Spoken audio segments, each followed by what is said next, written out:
जर परीक्षेतल्या कुठल्याही गोष्टीला तुम्ही गृहीत धरलं म्हणजे त्यांना नीट वागणूक दिली नाही, म्हणजे त्यांना सावत्र वागणूक दिली, ते तुम्हाला सावत्र वागणूक देणार आहेत हे लक्षात ठेवा. आणि ते ऐन वेळेला झालं तर तुम्ही तो धक्का पण पचवू शकणार नाहीत.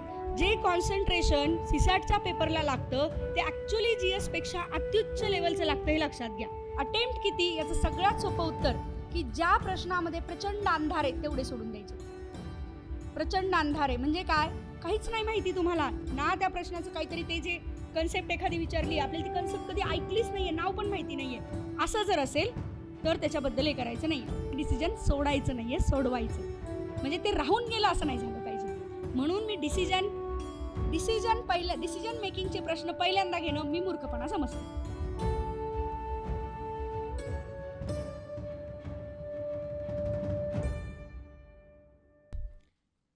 आत्ताच्या सत्रामध्ये 2 मेजर मुद्द्यांना आपल्याला लक्ष द्यायचं आहे. पहिला आहे की शेवटाकडनं येऊयात, म्हणजे काय की ॲक्च्युअल परीक्षेचे 2 तास, आणि दुसरं आहे की त्या 2 तासासाठी अलीकडचे असलेले 4 महिने आपले जे काही आता तुम्ही दिवस रोजच्या रोज तुम्ही कॅल्क्युलेट करणार आहात. तर करणार आहात ना रोजच्या रोज किती राहिले तुमचं एक पेज कुठलं तरी आयदर शेवटाकडचं किंवा सुरुवातीचं. डायरी प्रत्येकाकडे पाहिजेच. नसेल तर हे कंपल्शन सांगते मी की एक छोटी डायरी, ती अगदी काय 15-20 रुपयापासूनची असली तरी चालेल, तुमच्या छोट्या काय खराब पेजेसची केलेली असली तरी चालेल, पण डायरी कंपल्सरी पाहिजे तुमच्याकडे हे सांगते. ज्या डायरीमध्ये तुम्हाला नोट्स काढायच्या नाही आहेत, ज्या डायरीमध्ये तुम्हाला तुमचा स्वतःचा ऑडिट म्हणजे लेखाजोखा ठेवायचा आहे आणि ते स्वतःसाठी ठेवायचं आहे, दुसऱ्या कोणासाठी ठेवायचं नाही आहे. ते ठेवलं तर तुम्हाला लक्षात येणार आहे की अरे खरंच आपण कुठे आहोत आणि असायला पाहिजे कुठे. ठीक आहे, त्याच्यामुळे डायरी आपल्याकडे कंपल्सरी पाहिजे. आता करताना त्याच्यामध्ये सुरुवात आणि शेवट असे काही असणार आहे तुमचे. मधले पेजेस आहेत की जे रोजचे रोज आपण करणार आहोत, पण शेवट आणि सुरुवात अशी ठेवणार आहोत आपण की सुरुवातीला टार्गेट्स, मला कुठपर्यंत पोचायचं आहे त्याच्यासाठी असणारी सुरुवातीची यादी, म्हणजे काय की बुक लिस्ट, आणि हे मी बोलीन त्याच्यावर पुढे.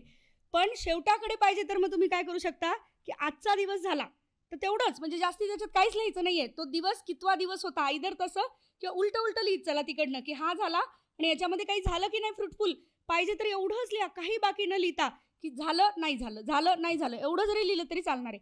आपली स्वतःची पद्धत वापरा, पण स्वतःचं अकाउंटिंग ज्याला आपण म्हणतो किंवा ऑडिटिंग ज्याला म्हणतो आपण, ते स्वतःचं ठेवलं गेलं पाहिजे. आहात इथपर्यंत? ओके. मग आता आपण म्हणतोय की शेवटचे 2 तास म्हणजे फायनली जे परीक्षेचे आपण करणार आहोत, शेवटचे 2 तास म्हणजे कुठले रे, किती ते किती? मी म्हणणार आहे 3 ते 5. त्याच्या सहित विचार करायचा आत्ता करताना आपल्याला, कारण नाही तर 10 ते 12 झालं आणि मग काय एकदम ढिल्ले पडलं, सीसॅट उडवणार आहे तुम्हाला हे मी सांगते. मयूर सरांनी किती कॉन्फिडन्स दिला असला तरी. हां, तर कारण सांगते की जर माझं हे कायमचं म्हणणं आहे, स्पर्धा परीक्षांमध्ये तुम्ही जर परीक्षेला गृहीत धरलं कुठलीही स्टेज, मग ती पूर्वपरीक्षा असो, मुख्य परीक्षा असो किंवा त्यातला कुठलाही पेपर, इन्क्लुडिंग मी मेन्समधले मराठी आणि इंग्लिशचे जे फक्त क्वालिफाईंग आहेत त्यांच्याबद्दल पण बोलते. जर परीक्षेतल्या कुठल्याही गोष्टीला तुम्ही गृहीत धरलं म्हणजे त्यांना नीट वागणूक दिली नाही, म्हणजे त्यांना सावत्र वागणूक दिली, ते तुम्हाला सावत्र वागणूक देणार आहेत हे लक्षात ठेवा. आणि ते ऐन वेळेला झालं तर तुम्ही तो धक्का पण पचवू शकणार नाहीत. आणि त्यासाठी आधीपासून ज्याला जेवढं द्यायचं आहे तेवढं, मी इकॉनॉमी एवढं तुम्हाला सीसॅटला द्या असं म्हणते असं अजिबात नाही आहे, पण किमान लक्ष तर द्या, पूर्णच इग्नोर करू नका त्याला. या लेवलला तरी की म्हणजे 2 तास काय केलं पाहिजे आपण ते आत्तापासून, म्हणजे शेवटचे 2 तास आपले 3 ते 5, पण त्याच्या आधीचे 2 तास आपल्यासाठी प्रचंड महत्त्वाचे, ते म्हणजे 10 ते 12चा वेळ आपला. ठीक आहे, हा एक. आणि दुसरं आपण म्हणलो त्याच्या आधीचं सगळं. 2 डिव्हाइड करतानाच मी आधी तुम्हाला सांगणार आहे की या 2 तासात अगदी एंटर केल्यापासून आपण काय विचारांनी आणि कशा पद्धतीने पुढे जायला पाहिजे, आणि इकडे ह्या 4 तासांमध्ये आपलं long term planning, medium term planning आणि शॉर्ट टर्म प्लॅनिंग, अशा 3 ह्याच्यामध्ये तुम्हाला डिवाइड करायचं आहे. आता तुम्हाला जर कोणाला वाटत असेल की लॉंग टर्म मी करून देते डायरेक्टली इथे की चल खे शेवट हा झाला पाहिजे, मीडियम टर्म हे, असं होणार नाही, कारण ते इंडिव्हिज्युअलाइज्ड असणार आहे हे लक्षात घ्या. त्याचसाठी तुम्हाला आमच्या डोक्यावर बसायचं असेल, मी हे पुन्हा सांगते तुम्हाला. कुणाला जर वाटत असेल की ताई मला जमत नाही आहे, मला एकदा करून द्या, माझ्याशी बोला. Mayur sir, Ketan sir, Abhijit sir असलेले आपले बाकी सगळे फॅकल्टी, म्हणजे अनमोलपासून अक्षयपासून सगळे कुणीही तुम्ही बोललात त्यांच्याशी ते करून देतील तुम्हाला. याच्यामध्ये त्या विषयाची एक्सपर्टीज असली पाहिजे असं नाही आहे, परीक्षा त्यांना कळलेली आहे सगळ्यांना, त्याच्यामुळे प्लॅनिंग व्यवस्थित करून देऊ शकतील तुम्हाला. आता मग आपण जातोय काय की सगळ्यात आधी उलटं करूयात असं म्हटलो आपण, म्हणून आधी त्या परीक्षेच्या 2 तासांना जाऊयात. म्हणजे मधल्या सगळ्या काळामध्ये जेव्हा तुम्ही प्रॅक्टिस करणार आहात हे सगळे मुद्दे मनामध्ये ठेवून पुढे जाणार आहात. बरोबर? मग जाऊयात शेवटच्या 2 तासांना. शेवटचे म्हणजे त्याच्या आधीचे, म्हणजे आधी ठीक आहे डिवाइड करू आपण, शेवटचा दिवस आपण म्हणूया. म्हणजे किती तारीख सांगा मला, आहे लक्षात? ठीक आहे. आता शेवटचा दिवस जो आपला आहे तो असणार आहे रविवार. बरोबर आहे? मी म्हणणार आहे त्याच्या 1-2 दिवस आधीपासून आपण जरा विचार करूयात. शेवटचा आठवडा ज्यांनी ही पहिली प्रिलिम देत आहेत, ज्यांनी ऑलरेडी दिलेली आहे त्यांना हे माहिती आहे की शेवटचा आठवडा काय म्हणजे अत्यंत आपण म्हणूयात की मिनिट पुढं ढकलायला आपल्याला त्रास होतो. की आयदर दोन्ही आहेत की काही यातले आहेत की अरे वेळच पुरत नाही असं होतं. पण शेवटाकडचे शेवटचे 3 दिवस तरी हे होतं, 2 दिवस शुक्रवार आणि शनिवार, की मिनिट पुढं ढकलायला की आता पेपर आहे परवा दिवशी, पण आता काय करू हे समजत नाहीये, म्हणून तो शुक्रवार आणि शनिवार प्रचंड त्रासदायक ठरतात. मी म्हणणार आहे ठीक आहे, मग आपण विचार काय करायचा आहे, तो शुक्रवार मी माझी स्ट्रॅटेजी सांगते तुम्हाला आणि ओव्हरऑल जी सगळ्यांना लागू पडू शकते, यातल्या कोणाला ती नाही पडली तर ती बाजूला ठेवून द्या तुम्ही. ठीक आहे? मी म्हणणार आहे शुक्रवार किंवा शनिवार यातला एक दिवस ठेवायचा आहे. जनरली मी तो शुक्रवार सुचवते, एक मधला शनिवार टाळा असं मी म्हणते शक्यतो. तर तो शुक्रवार ठेवायचा आहे तुम्ही सीसॅटचा पेपर. कारण जे कॉन्सन्ट्रेशन सीसॅटच्या पेपरला लागतं ते ॲक्च्युली GS पेक्षा अत्युच्च लेवलचं लागतं, हे लक्षात घ्या. कॉन्सन्ट्रेशन मी म्हणते कशामुळे, कारण उतारा पूर्ण तिथे असणारे ते नवीन असणारे ते समजून घेऊन पुन्हा तुम्हाला लिहायचं आहे. आणि तिथे टाईमची रेस आहे तुमची, वेळ आणि त्याच्या येते लक्षात. त्यामुळे काय, ह्या मेंदूच्या तारा तापवल्या जाव्या लागतील आपल्या, आणि त्या तापवायच्या असतील तर तेवढ्या अत्यंत जिद्दीने की हे प्रत्येक क्षण माझ्यासाठी महत्त्वाचा आहे. तर मी म्हणते की तो दिवस शुक्रवारचा तुम्ही आयोगाचे, आपण टेस्टचे बोलत नाही आहोत कुठलेच, आपण आयोगाचा कुठलाही एक पेपर. मग आता त्या पेपरमध्ये तुम्ही जे पेपरचे सोडवण्यासाठी काढलेले असतील, तुमच्यातले काही जण म्हणतील सगळे सोडून झालेत आमचे आयोगाचे पेपर किंवा वर्गामध्ये सोडून घेतलेले आहेत, लिहून घ्या. त्यातले तुम्हाला प्रश्न लक्षात नसतात, त्यातले एक हार्डली 2-3-4 प्रश्न लक्षात असतील तुम्हाला की याचं उत्तर हे आहे. सगळा एकत्र पेपर 2 तास सोडवायला बसा, तुम्हाला लक्षात येईल की आपलं अरे हे माहिती आहे मला पण हे लक्षात नाही आहे माझं ह्याचं उत्तर काय येते लक्षात आपण काय म्हणतोय. त्यामुळे एक पेपर शेवटचा म्हणजे शुक्रवार का, कारण रविवारी जो आपल्याला 3 ते 5 सोडवायचा आहे आणि आधीचा पण पेपर सोडवायचा आहे, त्याला जी अत्यंत कॉन्सन्ट्रेशन लागणार आहे ते हे 2 तास आहेत की तुम्हाला खाली पडू देणार नाही आहेत. आता ज्या व्यक्तीला असं होतंय की मला काही प्रॉब्लेम नाही आहे, माझं चाललंय शेड्यूल आणि माझं त्या शुक्रवारचं ठरलेलं आहे काय, म्हणजे तुम्ही पॅनिक होत नाही आहात, म्हणजे तुम्हाला एक क्षण पुढं घालवायची गरज वाटत नाही आहे, अशांसाठी मी म्हणणार आहे ही ॲक्टिव्हिटी नाही केली तरी चालेल. ठीक आहे? पण ज्यांना गरज आहे त्यांच्यासाठी सांगून ठेवली की शुक्रवारी ही करायची आहे. शुक्रवार संध्याकाळ आपलं सत्र होणार आहे, काळजी करू नका. शुक्रवारी रात्री संध्याकाळी 7 म्हणजे त्याला आपण कातर वेळ म्हणतो, संध्याकाळी 6 ते 7 हे दिवस असतात की जेव्हा आता काहीतरी खूप महत्त्वाचं अचीव करायचं आहे आणि अति वेळ असते प्रचंड घातक आणि आपल्या मनाची घालमेल होत असते. त्यामुळे शुक्रवारी आणि तुम्हाला गरज वाटली तर शनिवारी सुद्धा संध्याकाळ आपण सगळेच्या सगळे फॅकल्टी तुमच्याबरोबर ऑनलाईनमध्ये एक 15-20 मिनटं, फार वेळ नाही, आठवण करून द्यायला काही गोष्टी, 15-20 मिनटं तुमच्याबरोबर असू. ओके? आता जाऊया डायरेक्ट पेपरच्या दिवशी. सो पेपरच्या दिवशी जे तुमचं सेंटर येईल, आता ते कुठलंही आपल्या हातात नसतं. पुन्हा मलाच का, माझंच का, खेडच आलं, भोरच आलं, जे कुठलं आलंय त्या सेंटरला आपल्याला वेळेत पोचायचं. वेळेत म्हणजे किती वाजता पोचणार आहात? आता काही वेळेला बायोमेट्रिक घेतली जाते, काही वेळेला बायोमेट्रिक घेतली जात नाही, असं बरंच आहे राडे. मेन्सला तर कंपल्सरी घेतली जाते पण इथलं नक्की नसतं. तर किती वाजता पोचणार आहात तुम्ही? 1 तास तरी आधी, म्हणजे 9, कारण 10ला पेपर सुरू होणार आहे, 9:30ला आत घेतलं जाणार आहे, लक्षात घ्या. 9:30च्या नंतर जनरली त्रास दिला जातो इथे देताना, MPSC मध्ये घेत नाहीत आतमध्ये, 9:30ला शार्प आत घेतलं जातं. म्हणजे तुम्हाला 9:30च्या आधी 1 तास असं कन्सिडर करा, कारण आत किती वाजता घेणार आहेत? 9:30ला, म्हणून आपल्याला 1 तास त्याच्या आधी म्हणजे 8:30ला तुम्ही पोचलेले पाहिजेत तिथे. मग आता प्रत्येकाचा वेळ आपला कॅल्क्युलेट करायचा आहे. मी खूप छोट्या गोष्टी इथे सांगणार आहे बरं का. म्हणजे काय की जर जायला एखाद्याला खरंच भोर आलं किंवा एखाद्याला खूप कुठलं तरी लांबचं सेंटर आलेलं असेल, गावाकडचं आलेलं असेल, मी म्हणणार आहे हा काळ आहे की ज्याच्यामध्ये पैशांची काळजी नाही करायची आहे. तुम्ही बाकी ठिकाणी करा ना, काय पैशांची काळजी करायची, तुमचे म्हणजे मोबाईल कसे घेताय या गोष्टींमध्ये करा, कपडे कसे घेताय तिथे करा, पण हा दिवस आहे की जिथे पैशांची नाही. तुम्हाला जर वाटलं की माझी सोय होत नाही आहे, सरळ कॅब करा आणि जा, इथपर्यंत मी सांगते. कोणाला अडचण आली तर केतन सर सुद्धा इथं आहेत, या गोष्टींमध्ये आपण मदत करतो, डोंट वरी. जर तुम्हाला वाटलं एक तर एकमेकांना जोडून देणं की ज्याची गाडी आहे बोला, आपण होतंय का, ग्रुपवर डिस्कस करा की अरे बोर आहे तर कुणाचं आहे का, आपण सोबत जाऊ शकतो का, डिस्कस करा. हे आधीपासून मी म्हणतेय, ते त्या दिवशी नका डिस्कस करू. ओके. आणि नसेल तुमचा खरंच एखादा प्रचंड अत्यंत घरून नाहीये शक्य मला ते 500 किंवा 1000 रुपये पण भरणं, या आमच्याकडे करू आपण. पण त्या दिवशी कुणीही ह्या गोष्टींचं टेन्शन घ्यायचं नाहीये, हे मी सांगते. आलंय? झालं. आता तुम्ही वेळेत पोहोचलायत तिथे. जे काही तुमचं बायोमेट्रिक राडे होतात हे मी सांगून ठेवते बरं का. सो राडे होतात, कधी कधी जर बायोमेट्रिक घेतलं तर एवढ्या सगळ्या लोकांचं घेणं शक्य नसतं तिथं. टेन्शन घ्यायचं नाही. बायोमेट्रिक देणं तुमची जबाबदारी नाहीये, ती त्यांची जबाबदारी आहे. हां, त्याच्यामुळे तुम्ही फायनली पेपरवर जो काही दिलाय तुम्हाला तिथं तसंही करताय ना तुम्ही, म्हणजे तुम्ही आहात. मग जर तुम्ही आहात तर तुमचं बायोमेट्रिक घेणं त्यांची जबाबदारी आहे, तुमची नाही. त्याच्यामुळे पॅनिक होऊ नका तिथं अजिबात. नाही झालं तर त्यांनी येऊन वर्गात घ्यायचंय, तुम्ही नाही काय करायचंय. झालं? हुज्जत घालू नका कुणाशीच. अत्यंत शांत, हे जे मी पहिल्या दिवसापासून सांगतेय. का? आपला कंट्रोल दुसऱ्याच्या हातात द्यायचा नाही आहे आपल्याला, तो आपल्या हातात ठेवायचा आहे.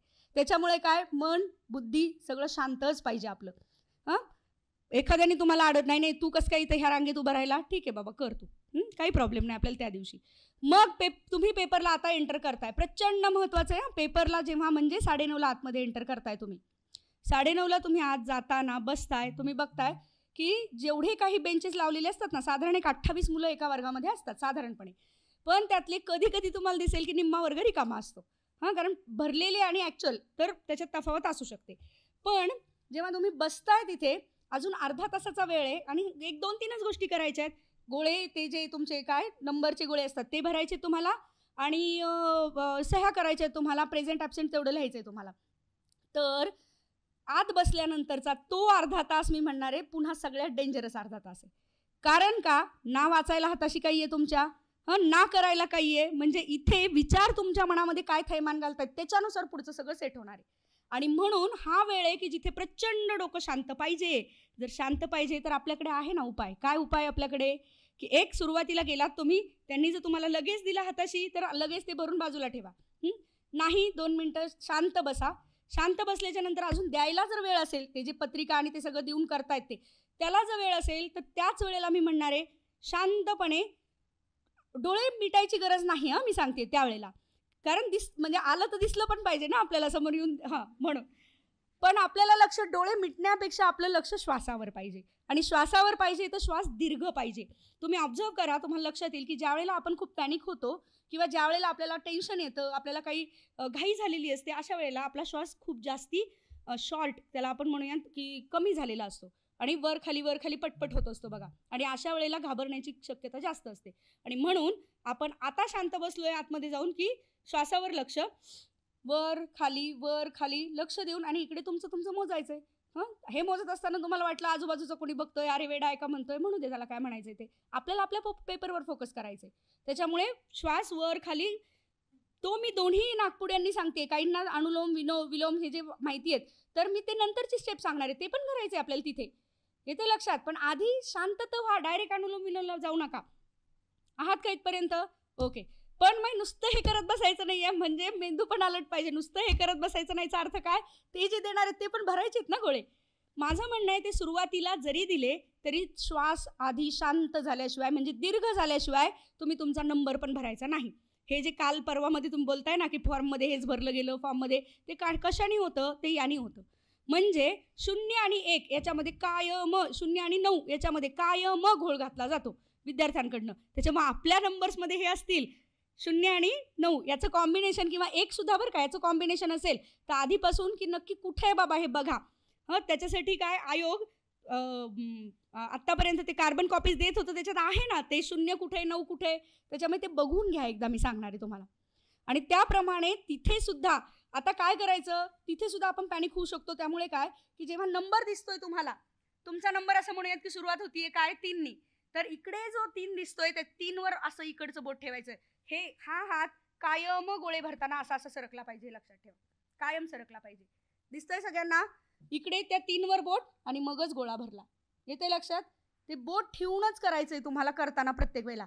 तिथे काय असणार आहे, 1 2 3 असे आहेत ना ते, म्हणून मी 3वर बोट 4वर बोट असं जे सांगते ते इकडचं बोट पाहिजे कंपल्सरी तुमचं.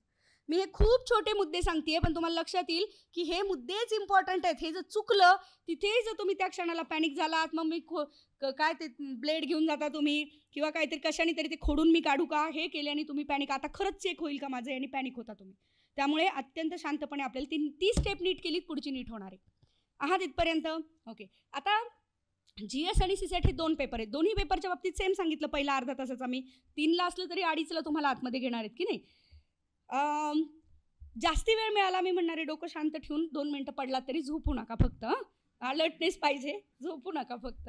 ओके. मग आता GS आणि CSATच्या दोन्हीला ॲक्च्युअल पेपरला सुरुवात करण्यापूर्वी काय काय मुद्दे पाहिजेत. आता मला सांगा बरं, मी जेव्हा हे मुद्दे सांगतेय तुम्ही सगळे फक्त माझ्याकडे बघताय का? सरांच्या शिव्या खाणार नाही मला कळतच नाही. तुम्हाला काय वाटतं? अरे हे माहितीच आहेत मला मुद्दे, घरी जाऊन चेक करा की होतात का इम्प्लिमेंट. मी गॅरंटी देते ह्यातले मुद्दे इम्प्लिमेंट होणार नाही. फारच फालतू वाटत आहेत माहिती मला तुमच्यातल्या काहींना, ठीक आहे. पण फालतू मुद्दे की अरे हा तर कॉमन सेन्स आहे, बरोबर की नाही. हे जे मी सांगते कॉमन सेन्स आहे की मन शांत झालं पाहिजे, कॉमन सेन्सचे मुद्दे सांगताय, मग काय लिहायचे. पण मी कायम हे म्हणत आली आहे, common sense it is not so common that everyone have. नाही आहे प्रत्येकाकडे तो. आणि तिथेच कॉमन सेन्समध्येच आपण सिली मिस्टेक त्याला म्हणतो ना, म्हणूनच सिली मिस्टेक म्हणतो. तेच करणार होतं सगळ्यात जास्त. एकदम अवघड आलेला प्रश्न उलट तुम्ही एकदम लॉजिकली सॉल्व्ह करणार आहेत माहिती आहे मला. तुम्ही घोळ इथंच घालणार आहेत.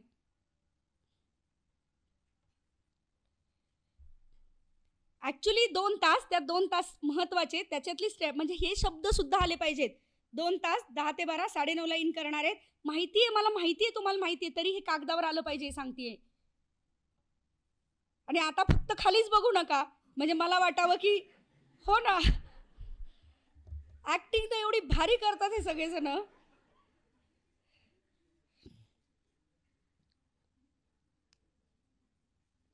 ठीक आहे. GSच्या पेपरला नॉर्मली असं म्हटलं जातं की वेळ पुरतो का रे? तुमच्यातला कुणाचा काही अनुभव आहे की वेळ भरपूर पुरतो का थोडंसं घाई होते? काय अनुभव आहे तुमचा? पुरतो. जर सेकंड किंवा थर्ड एखाद्याची राऊंड, म्हणजे आता तुम्ही काय स्ट्रॅटेजी वापरताय, फक्त सेकंड राऊंड का थर्ड राऊंड का फोर्थ राऊंड, तुम्ही काय स्ट्रॅटेजी वापरताय त्याच्यानुसार पण हे ठरणार आहे प्रत्येकाचं. ओके. GS नॉर्मली जर प्रॅक्टिस आधीपासून नीट असेल तर तुम्हाला पुरणार आहे. पण CSATच्या बाबतीमध्ये वेळ पुरणार नाही असं आपण म्हणतोय, राईट. तर CSATच्या पेपरला मी सांगते तुम्हाला, GSला पण खरं म्हणजे हे कराच, पण CSATच्या बाबतीत हे सांगते तुम्हाला काय वेळ वाचवायचा आणि जास्तीत जास्त म्हणजे काय आपल्याला हा मूर्खपणा करायचा नाही आहे की GS मला 130 मिळाले पण CSAT उडालो, हे करायचंच नाही आहे आपल्याला.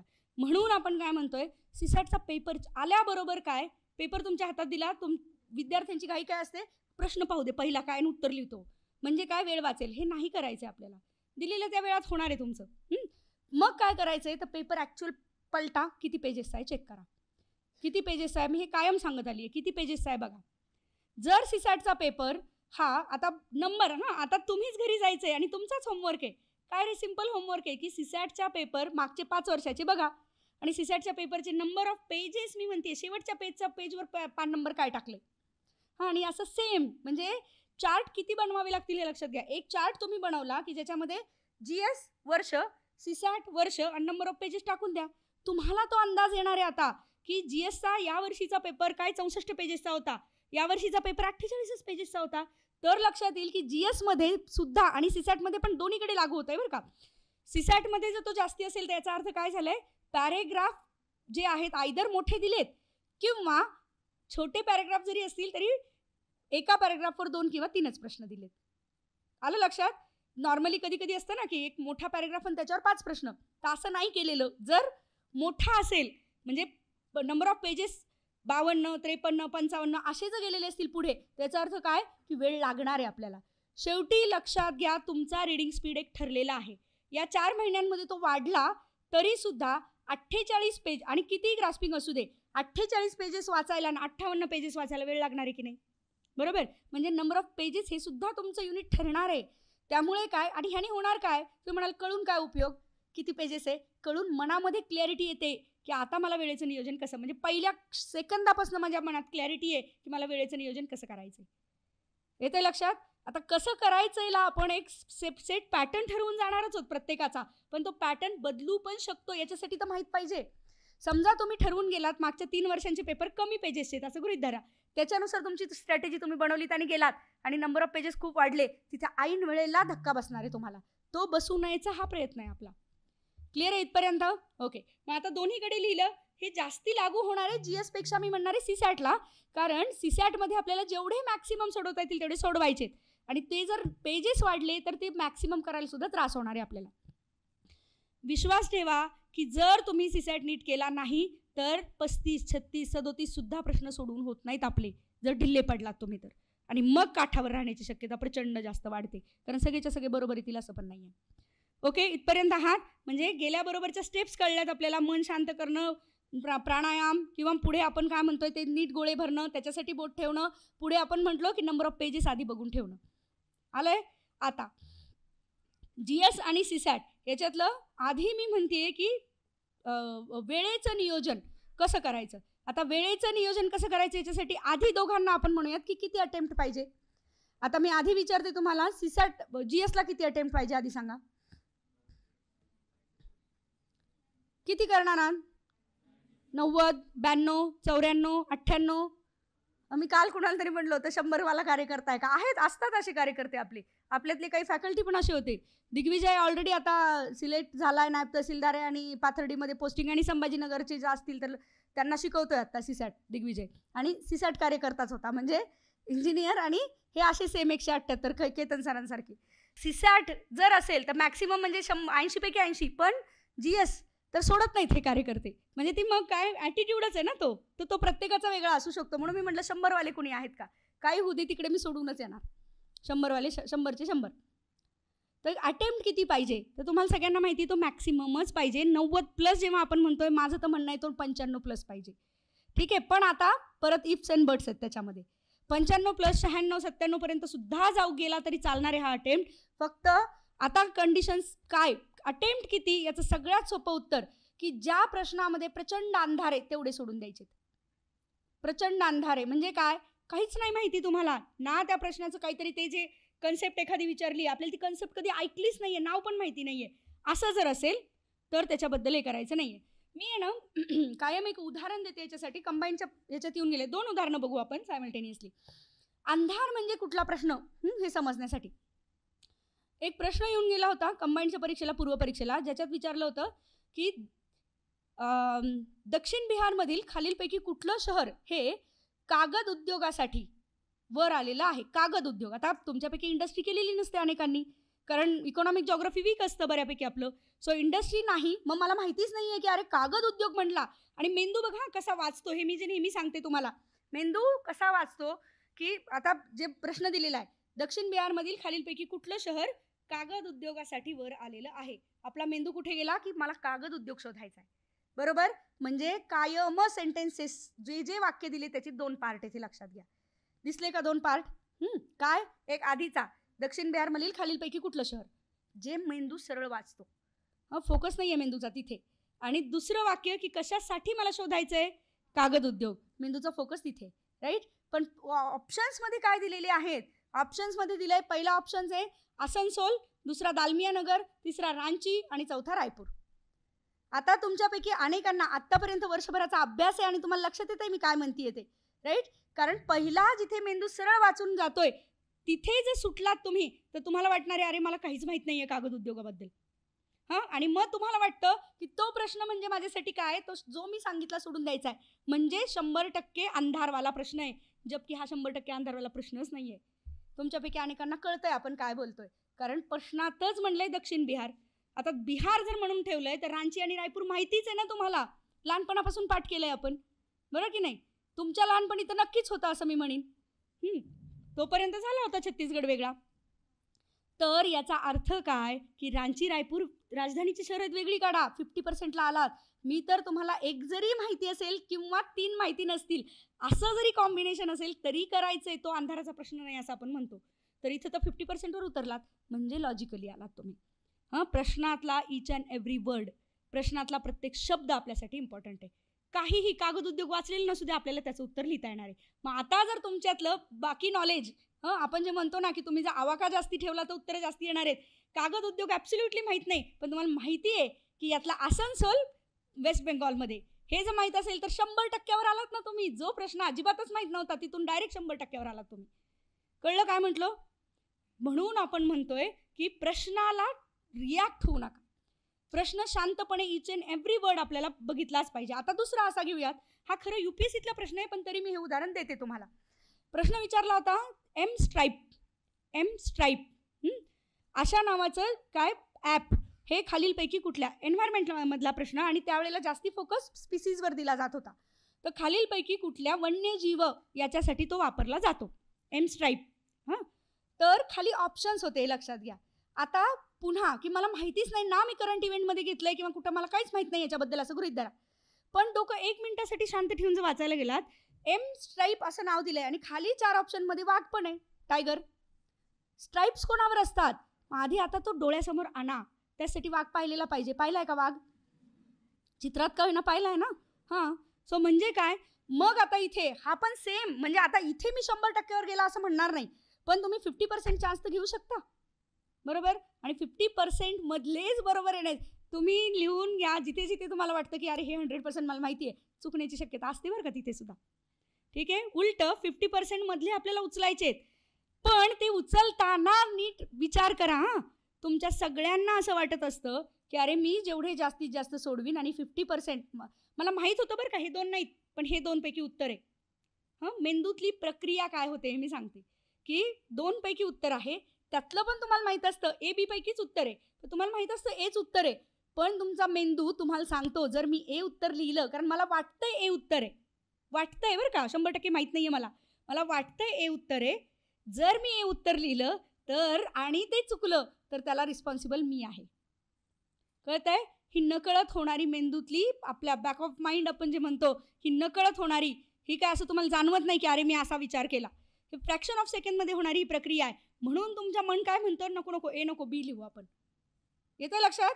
आणि हे नाही एच लिहिलं पाहिजे, हा जो कॉन्फिडन्स आपण म्हणतोय तो कधी येणार आहे, तो रिव्हिजननी येणार आहे, लक्षात घ्या, तो रिव्हिजननी येणार आहे.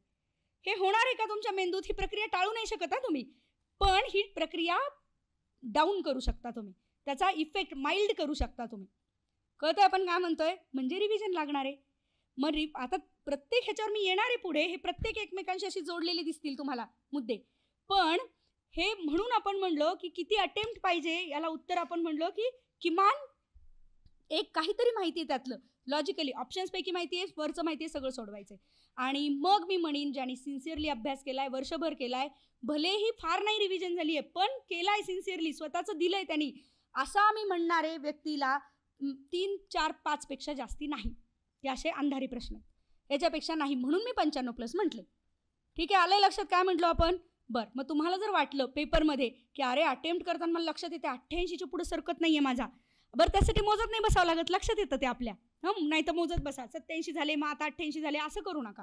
ठीक आहे, मग म्हणून मी त्याला उपाय काय सांगितला, मोजण्यापेक्षा काय म्हणतोय आपण की आपण जेवढे येत आहेत तेवढे सगळे सोडवले सेकंड राऊंडला. फर्स्ट राऊंडला जेवढे परफेक्ट माहिती तेवढे सोडवले, मग सेकंड राऊंडला आपण जेवढे येत आहेत त्यातले मी 2च राऊंड घेत होते, 3, 4 असे आपले नवविजय मध्ये पण आहेत, सर पण सांगतात, आपले बाकी पण फॅकल्टी, आपल्याला काय लागू होतं त्याच्यानुसार तुम्ही ठरवू शकता.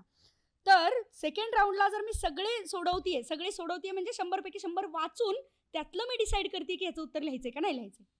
असे जर तुम्ही सिन्सिअरली केलं असेल तर हार्डली ते 4-5 असणार आहेत. हा अंदाज येतो ज्यांनी अभ्यास केला, ज्यांनी प्रॅक्टिस केली आहे त्याला. समजा तुमचा मेंदू सांगतोय की अरे नाही हे 10 दिसत आहेत, मला 12 दिसत आहेत, लिहून ठेवा किंवा मनामध्ये तो कॉन्फिडन्स ठेवा. जर तुम्हाला ते 10 वाटत आहे तर 100% बाकी पण लोकांना पेपर तसाच आहे. कळलं का काय म्हणतोय आपण? जर तेवढे जास्त वाटताय तुम्ही अभ्यास करून, त्याचा अर्थ बाकी पण लोकांना म्हणजे पेपरच अवघड आहे, लक्षात घ्या. कळलं? आणि जर ते तुम्हाला 96, 97, 98 तुम्हाला वाटतं अरे 100च्या 100 होत आहेत, याचा अर्थ पेपरच सोपा आहे. कळतंय? मग सगळेजण मॅक्सिममला जाणार आहेत, सगळ्यांचा अटेम्प्ट 92, 94, 95 पर्यंत जाणार आहे, तो तुमचा पण असावाच लागणार आहे. ठीक आहे, म्हणजे हा जो 10चा चंक आपण वरचा म्हणतोय 90 ते 100, हे आता तुमचं मधल्या 4 महिन्यांच्या टेस्टमध्ये आणि ह्याच्यात तुम्ही माइंड कसं डेव्हलप करताय, त्या पेपरला ट्रीटमेंट देताना हे सगळे विचार करून करताय का, यांनी ते ऐन वेळेला 2 तासात होणार आहेत, ऐन वेळेला होणार नाही, लक्षात घ्या. क्लिअर आहे इथपर्यंत? ओके. मग आपण म्हणतोय अटेम्प्ट का बोललो आपण हे लक्षात घ्या, कारण आता वेळेचं नियोजन करायचंय आपल्याला. कसं करता रे वेळेचं नियोजन? किती झाले पाहिजेत एका तासामध्ये? सीसॅटच्या बाबतीत तर क्लॅरिटीने म्हणतो ना आपण की सगळेच्या सगळे झाले पाहिजेत. आयडियली होत नाहीत, तो मुद्दा वेगळा. ठीक आहे, बरं सीसॅटचेच थोडे मुद्दे ते आधी बोलून म्हटल्यास मग GS वर सरकते मी. सीसॅटचे थोडे म्हणजे काय, पहिलं की मी म्हणणार आहे आता करून बघा आत्ताच, लागू झालं तर ठीक आहे. मग मयूर सर वेगळं सांगत असतील कदाचित किंवा सेम सांगत असतील, प्रत्येकाची स्ट्रॅटेजी वेगळी असू शकते, पण होऊ शकतं काय बघा. सीसॅटच्या पेपरला जेव्हा एंटर करताय सुरुवातीला प्रचंड कॉन्सन्ट्रेशन असतं आपलं, कारण आपण एकदम असं पेटून उठलेलो असतो आणि प्रचंड कॉन्सन्ट्रेशन. जसजसा वेळ पुढे सरकतो आयदर वेळ कमी पडतो किंवा काय म्हणत काही उत्तरं येत नाहीत, काय वेळेला वाटतं अवघड आहे, म्हणजे कॉन्सन्ट्रेशन जरा ढिल्लं पडायला सुरुवात होते. म्हणून सगळ्यात जास्त कॉन्सन्ट्रेशन कुठे लागणार आहे आपल्याला, कॉम्प्रिहेन्शनला. हां, त्यामुळे इंजिनियर लोक सगळ्यांना मी सांगते, आपला एक भ्रम असतो की आपल्याला सगळ्यांना क्वांटिटेटिव्ह ॲप्टिट्यूड असं येतं, मी गेलो की सोडणार आहे. मग त्याचं असं येतं, तू टेन्शनमध्ये पण सोडवणारच आहेस ना. मग सुरुवातीला कशाला पाहिजे ते कळलं मी काय म्हणतेय. जेव्हा फुल कॉन्सन्ट्रेशन आहे त्यावेळेला सुरुवातीला कशाला पाहिजे मग क्वांटिटेटिव्ह ॲप्टिट्यूड. त्यावेळेला जर तुम्ही कॉम्प्रिहेन्शन घेतलं, कारण सुरुवातीला तुमचं ग्रास्पिंग चांगलं आहे, सुरुवातीला रीडिंग स्पीड चांगला आहे, कॉन्फिडन्स चांगला आहे. म्हणून काय पाहिजे की जी गोष्ट सोपी आहे पण वेळखाऊ आहे, सोपी आहे वेळखाऊ आहे, प्रचंड कॉन्सन्ट्रेशन कॉम्प्रिहेन्शन घेऊन बघा. म्हणजे हे प्रत्येकाला लागू होईल असं नाही आहे, पण मॅक्सिमम लोकांना हे लागू होतं. बरं, फक्त क्वांटिटेटिव्ह ॲप्टिट्यूडवर पास होऊ शकत नाही हे सांगते. कॉम्प्रिहेन्शन सोडवावंच लागतं, कारण कॉम्प्रिहेन्शनचेच मार्क्स सगळ्यात जास्त आहे आणि ते नंतर सोडवल्याने चुकण्याची शक्यता. तुमच्यातल्या अनेकांना हे वाटतं ना की माझं चुकतंय, कॉम्प्रिहेन्शन चुकतं कारण कॉन्सन्ट्रेशन कमी झालेलं असतं शेवटाकडे जर सोडवत असाल तर. आता ते सगळे उतारे जे दिसत आहेत तुम्हाला ते कुठले तरी GS मधलेच आहेत, कुठून तरी घेतलेलेच उतारे आहेत, बरोबर की नाही. याचा अर्थ ते तुम्हाला माहिती असलेले आहेत, टेन्शन घ्यायचं नाही आपल्याला त्याला. फक्त फुल कॉन्सन्ट्रेशन आणि ग्रास्पिंग आपलं पाहिजे. ज्यांनी GSचा अभ्यास चांगला केलाय, तुम्ही जर म्हणत असाल नाही माझं क्वांटिटेटिव्ह चांगलं आहे आणि कॉम्प्रिहेन्शन कमी आहे, चांगलं नाही आहे, मी म्हणणारे तुमचं GS पण वीक आहे. वाक्य बरोबर आहे का? बरोबर आहे, हे लक्षात घ्या. तुमचा जर GS स्ट्रॉंग असेल, तुमची ग्रास्पिंग, तर उतारे तुम्हाला नीट येणारच आहेत. हा कॉन्फिडन्स पाहिजे, हे वेगळं नाही आहे, कारण ते आणि GS सेम लेवलला जाणार आहे, फक्त काय पॅटर्न बदलला आहे त्याचा. क्लिअर आहे इथपर्यंत. त्यामुळे कॉम्प्रिहेन्शन घेऊन बघा, स्ट्रॅटेजी वाईज मी म्हणते, पण मग ते आत्ता ठरलेलं पाहिजे तुमचं. ते ऐन वेळेला पेपरमध्ये तुम्हाला R&D करायची नाही आहे. आत्ता जर तुम्ही ठरवलेलं असेल की मी कॉम्प्रिहेन्शन, मग पहिल्या 1 तासामध्ये कॉम्प्रिहेन्शन सगळं उरकायचं. काय होतं, उरकायचं जरी म्हणलं तरी नाही होत, म्हणून काय पुढचे 5 ते 10 मिनटं कदाचित जाऊ शकतात तुमचे त्याच्यामध्ये. ठीक आहे, यानंतर जर कॉम्प्रिहेन्शन उरलं असेल, मी म्हणणारे ठेवून द्या बाजूला, यानंतर करायचं नाही आहे. जेवढे तोपर्यंत केले तोपर्यंत बास आहे. ठीक आहे. आता काही जणांच्या बाबतीमध्ये असं होतं की तुम्ही डिसिजन मेकिंग पहिल्यांदा घेता का, हातचे मार्क आहेत, बरं की नाही. मला तुम्ही तुमचा स्वतःचा प्रयोग करा आणि मग ठरवा असं म्हणणार आहे. डिसिजन मेकिंगचे जे काही प्रश्न आहेत ते ज्या काही प्रकारे सेट केलेले आहेत, तुम्ही एखादा क्वेश्चन पेपर घ्या आणि अतिशय पूर्ण वेळ घ्या. काय 15 मिनटं वाचायचे वाचा, 20 मिनटं वाचायचे वाचा आणि उत्तर लिहा. आणि तुम्ही अगदी घाईघाईत की माझ्याकडे 2च सेकंद 2च मिनटं आहेत आणि पटकन वाचायचं आणि त्याचं उत्तर पण लिहायचं आहे, तुम्ही सेम उत्तर लिहिणार आहात, कारण ती शेवटी मेंदूचं वायरिंग इथं आहे, तिथं निर्णय घ्यायचा आहे. तिथं काहीही तुमचं म्हणजे तुम्हाला काय वाटणार आहे, तुमची व्हॅल्यू सिस्टीम, तुमचं अपब्रिंगिंग, तुम्हाला आत्तापर्यंत आलेला अनुभव, यातनं तुम्ही त्याचं ठरवणार आहात, किंवा वाचताना तुम्ही जे काही लॉजिकल ॲनालिटिकल केलेलं आहे ते त्यांनी ठरवणार आहात. ते सगळं ऑलरेडी सेट आहे, त्यामुळे उत्तर 15 मिनटं दिले तरी बदलणार नाही आणि 2 मिनटात घाईत सोडवलं तरी बदलणार नाही. मुद्दा एवढाच राहतो की डिसिजन सोडायचं नाही आहे, सोडवायचं आहे. म्हणजे ते राहून गेलं असं नाही झालं पाहिजे. म्हणून मी डिसिजन मेकिंगचे प्रश्न पहिल्यांदा घेणं मी मूर्खपणा समजते. का समजते, कारण ते 15 मिनिट, कारण सुरुवातीला आपलं असतं ना छान झालं पाहिजे, बरोबरच आलं पाहिजे, काळजी असते मनामध्ये, उतारा आपण परत परत चेक करतो, बरोबर की नाही. ते जर डिसिजनला करायला गेला तर तो विनाकारण वायाला जाणारा वेळ हे लक्षात घ्या. त्यामुळे डिसिजन मेकिंग हे तुमच्या कॉम्प्रिहेन्शन नंतर घेतलं तर जास्त बरं पडेल. मी पुन्हा अंडरलाईन करते, स्वतःची लागू होत आहे ना एवढं चेक करा. मी तुम्हाला स्ट्रॅटेजी सांगते, फक्त नसेल लागू होत वेगळी काही आधीपासूनची असेल तर ती वापरा, काही प्रॉब्लेम नाही. आला तिथपर्यंत. म्हणजे पहिलं 1 तास कॉम्प्रिहेन्शन, नंतर आपण काय म्हटलो डिसिजन मेकिंग, आणि मग तुम्ही तिथून पुढं क्वांटला गेलात. मी तर कधी कधी उलटं सुद्धा सजेस्ट करते. उलटं म्हणजे काय की कॉम्प्रिहेन्शन बरोबर 1 तास, त्याच्यानंतर डायरेक्ट ब्रेक लावायचा आहे त्याला. त्याच्यानंतर तुम्ही काय करणार आहात, क्वांटिटेटिव्ह ॲप्टिट्यूड, त्यातलं तुमचं जे स्ट्रॉंग आहे. मला बेसिक न्यूमरसी वगैरे ह्याच्यापेक्षा जास्ती माझं काय स्ट्रॉंग होतं, लॉजिकल रिझनिंग, की 4-5 अरेंजमेंट पटपट केलं सुटलं आणि ते परफेक्ट येणारी उत्तर आहेत ही सगळी. त्याच्यामुळे ते सगळं सोडवणं. आणि आता मला माहिती आहे की 20 मिनटं राहिली आहेत. शेवटची 20 मिनटं मग मात्र डिसिजन झालंच. शेवटच्या 5 मिनटात तुम्हीच तर सांगितलं होतं काय, घाईत सोडवलं तरी सेमच आहे. पण मग तिथे काय होणार आहे, सुधारणारच नाही. कारण तुम्हाला आता प्रेशर इतकं वाढलं की अरे हातातले मार्क 5च मिनिटं राहिले, ते प्रेशर प्रचंड वाढलेलं आहे. त्याच्यामुळे मग सुधारणार नाही आहे तुम्हाला. म्हणून शेवटच्या 20 मिनिटात. आता हे ज्याची वेळेवर पकड आहे. काही जणांच्या बाबतीत काय होतं की वेळेत इतके गुंतून जातात ते क्वांटिटेटिव्ह ॲप्टिट्यूड, तुम्हाला कळतच नाही की वेळ किती गेलाय. आणि मग शेवटी कळतं की अरे 10च मिनिटं राहिलेत, मग तुम्ही गोंधळता. म्हणून मी उलटा सिक्वेन्स सांगितला. कॉम्प्रिहेन्शन, डिसिजन मेकिंग आणि उरलेलं सगळं, हा सिक्वेन्स आपण सांगितला. सीसॅटमध्ये सुद्धा की मला वाटतंय म्हणून, सीसॅटच्या क्वांटिटेटिव्ह आणि लॉजिकल, मला वाटतंय, ए वाटतंय, बी वाटतंय म्हणून लिहिले, हे करायचं नाही ॲब्सोल्युटली. त्यांनी तुम्ही खड्ड्यात जाणार आहात. पण हे एक्झॅक्टली उलटं मी कॉम्प्रिहेन्शनला सांगणार आहे की क्वांटिटेटिव्ह ॲप्टिट्यूड हे सगळं सोडवलं आणि कॉम्प्रिहेन्शनचे 1 तासात जेवढे काही सोडवले ते उरले होते आणि खूप कमी झालेत माझे, अटेम्प्ट कमी झाला असं वाटतंय तुम्हाला. तर कॉम्प्रिहेन्शन मला असं वाटतंय मी केलं असतं, तुम्हाला करायचं का तुम्ही ठरवू शकता. मी डायरेक्ट प्रश्न वाचले. हे कधी डिझास्टर मॅनेजमेंट आहे, हे आपत्ती व्यवस्थापन आहे. मला माहितीच आहे की 30 पण नाही सोडवून झाले माझे, एनिवेज माझा सीसॅट उडणार आहे. हे जेव्हा लक्षात येतंय, कॉम्प्रिहेन्शनमधले जे वाचले नाही आहेत तुम्ही त्याचे डायरेक्ट प्रश्न वाचा. का मी हे सांगते, कारण कॉम्प्रिहेन्शनमध्ये असणारे उतारे GSचेच उतारे आहेत. त्याच्यामध्ये सूर्य पश्चिमेला उगवणार नाही आहे, तो पूर्वेलाच उगवणार आहे, लक्षात ठेवा. त्याच्यातला निम्म्यापैकी जास्त अभ्यास तुमचा असतो. आणि मग तुम्हाला हे लॉजिकल माहिती आहे, एक्स्ट्रीम वाक्य असेल तर कट करायचं हे माहिती आहे. ह्याच्यावर जर 4 प्रश्न असतील खाली किंवा 3 प्रश्न असतील खाली, त्यातले 2 बरोबर येणार आहेत हे लक्षात घ्या तुमची. त्यातला 1 चुकला चालणार आहे आपल्याला, त्यातले 2 चुकले तरी चालणार आहे आपल्याला, कळतंय का. त्याच्यामुळे काय, डायरेक्ट प्रश्न वाचून उत्तर लिहा. जेव्हा वेळ कमी पडला, डिझास्टर मॅनेजमेंट सांगितलं मी तुम्हाला. क्लिअर आहे. हे डिझास्टर मॅनेजमेंट लॉजिकल आणि याच्या बाबतीत नाही करायचंय की मला वाटलं म्हणून मी ए लिहिलं, बी लिहिलं, सी लिहिलं, त्याचं नाही करायचंय. तिथे कोण वापरायचे, कॉम्प्रिहेन्शन वापरायचे. झालं इथपर्यंत आहात आता. हे आपण बोललो कोणाबद्दल, सीसॅटबद्दल. पण वेळेच्या नियोजनाला दोन्हींसाठी आता GS आणि सीसॅट 2-2 तास. तर 2 तासामध्ये किती प्रश्न झाले पाहिजेत आपले, इकडे 100 तिकडे 80. आहात का. असं केलंय का हे बघा, नसेल केलं तर ते करायचंय. हां, लिहा. GS आता GSला सांगते ते सीसॅटला तुम्ही करून घ्या नंतर. सीसॅटला नंतर करा. GSला आपण आता वेळ डिव्हाइड करतोय. अटेम्प्टबद्दल झालं आपलं बोलणं, आपण वेळ डिव्हाइड करतोय. वेळ डिवाइड करताना 2 तासात 100, 1 तासात 50, अर्ध्या तासात किती 25.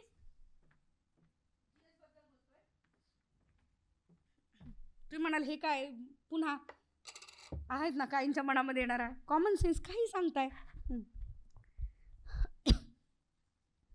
अर्ध्या तासामध्ये किती 25 बरोबर. हां, म्हणून 15 मिनिटात 15, हां 12.5 आत्तासाठी आपण म्हणूया, कारण ते 12.5 करायचे नाही आहेत म्हणून 12.5 आत्तासाठी.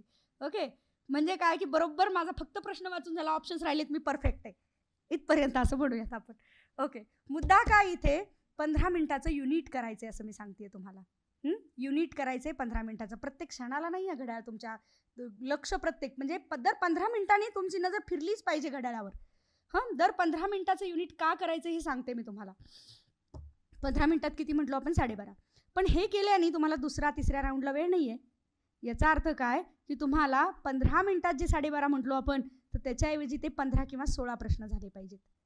हां, आता तुम्हाला लक्षात येईल, जर ते युनिट छोटं असेल तर कॉन्फिडन्स की आपण बरोबर चाललोय का नाही चाललोय हे यायला, तुम्ही वेळेच्या अगेन्स्ट रेस हे तुम्हाला समजायला तुमचा मेंदू अलर्ट असणार आहे, लक्षात घ्या. याने कळतंय काय म्हणतोय.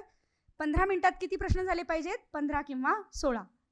म्हणजे अर्ध्या तासात किती झाले पाहिजेत, 30 किंवा 32 प्रश्न आयडियली आपण म्हणतोय, राईट. पण मगाशी काय बोललो रे आपण की जर 48चा असेल तर याचा अर्थ GSचा पेपर आलाय कसा, 1 लाइनर. तुम्ही न उघडता सांगू शकता, जर पेजेस 48 आहेत तर याचा अर्थ काय, 1 लाइनर आलाय. पण पेजेस वर सरकत गेले याचा अर्थ काय, 1 लाइनर नाही आहे. तुम्हाला दुसरा तिसरं दिलेत, पहिलं सेंटेन्स, दुसरं सेंटेन्स, तिसरं सेंटेन्स, मग त्यातनं शोधायचंय. हे प्रश्न जास्ती आहेत. कळतंय काय म्हटलो आपण. 1 लाइनर फायदा एक, पटकन वाचून होतं.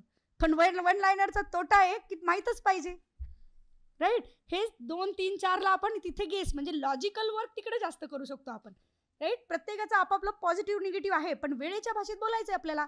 म्हणून आपण काय म्हणलो, कितीचं युनिट केलं रे, कितीचं केलं युनिट, 15 मिनिटांचं युनिट केलं. हां, आणि जर 15 मिनिटांनंतर समजा असं म्हणू वर्स्ट केस की नाही आपण बघितलं किती झाले, पण अर्ध्या तासानंतर तर जातं लक्ष आपलं. जर अर्ध्या तासात 30 किंवा 32 झाले त्याचा अर्थ तुम्ही परफेक्ट वेळेवर आहात, तुम्हाला कमी नाही पडणारी वेळ. म्हणजे सेकंड आणि थर्ड राऊंड होणार आहे तुमचा व्यवस्थित. ओके, पण जर तुम्हाला लक्षात आलं अरे 20च झालेत, 22च झालेत, 25च झालेत, इथपर्यंत असाल म्हणजे आयडियली व्हायला पाहिजे होते 25, पण 25 झाले तर शेवटाकडे वेळ प्रचंड तुम्हाला कमी पडणार आहे. म्हणजे शेवटाकडे जर राहिलेच वाचायचे तर आपण प्रचंड पॅनिक होतो, म्हणून वेळ जास्ती लागतो. राईट? म्हणजे काय 30 होणं ही गरज आहे आपली. क्लिअर आहे इथपर्यंत?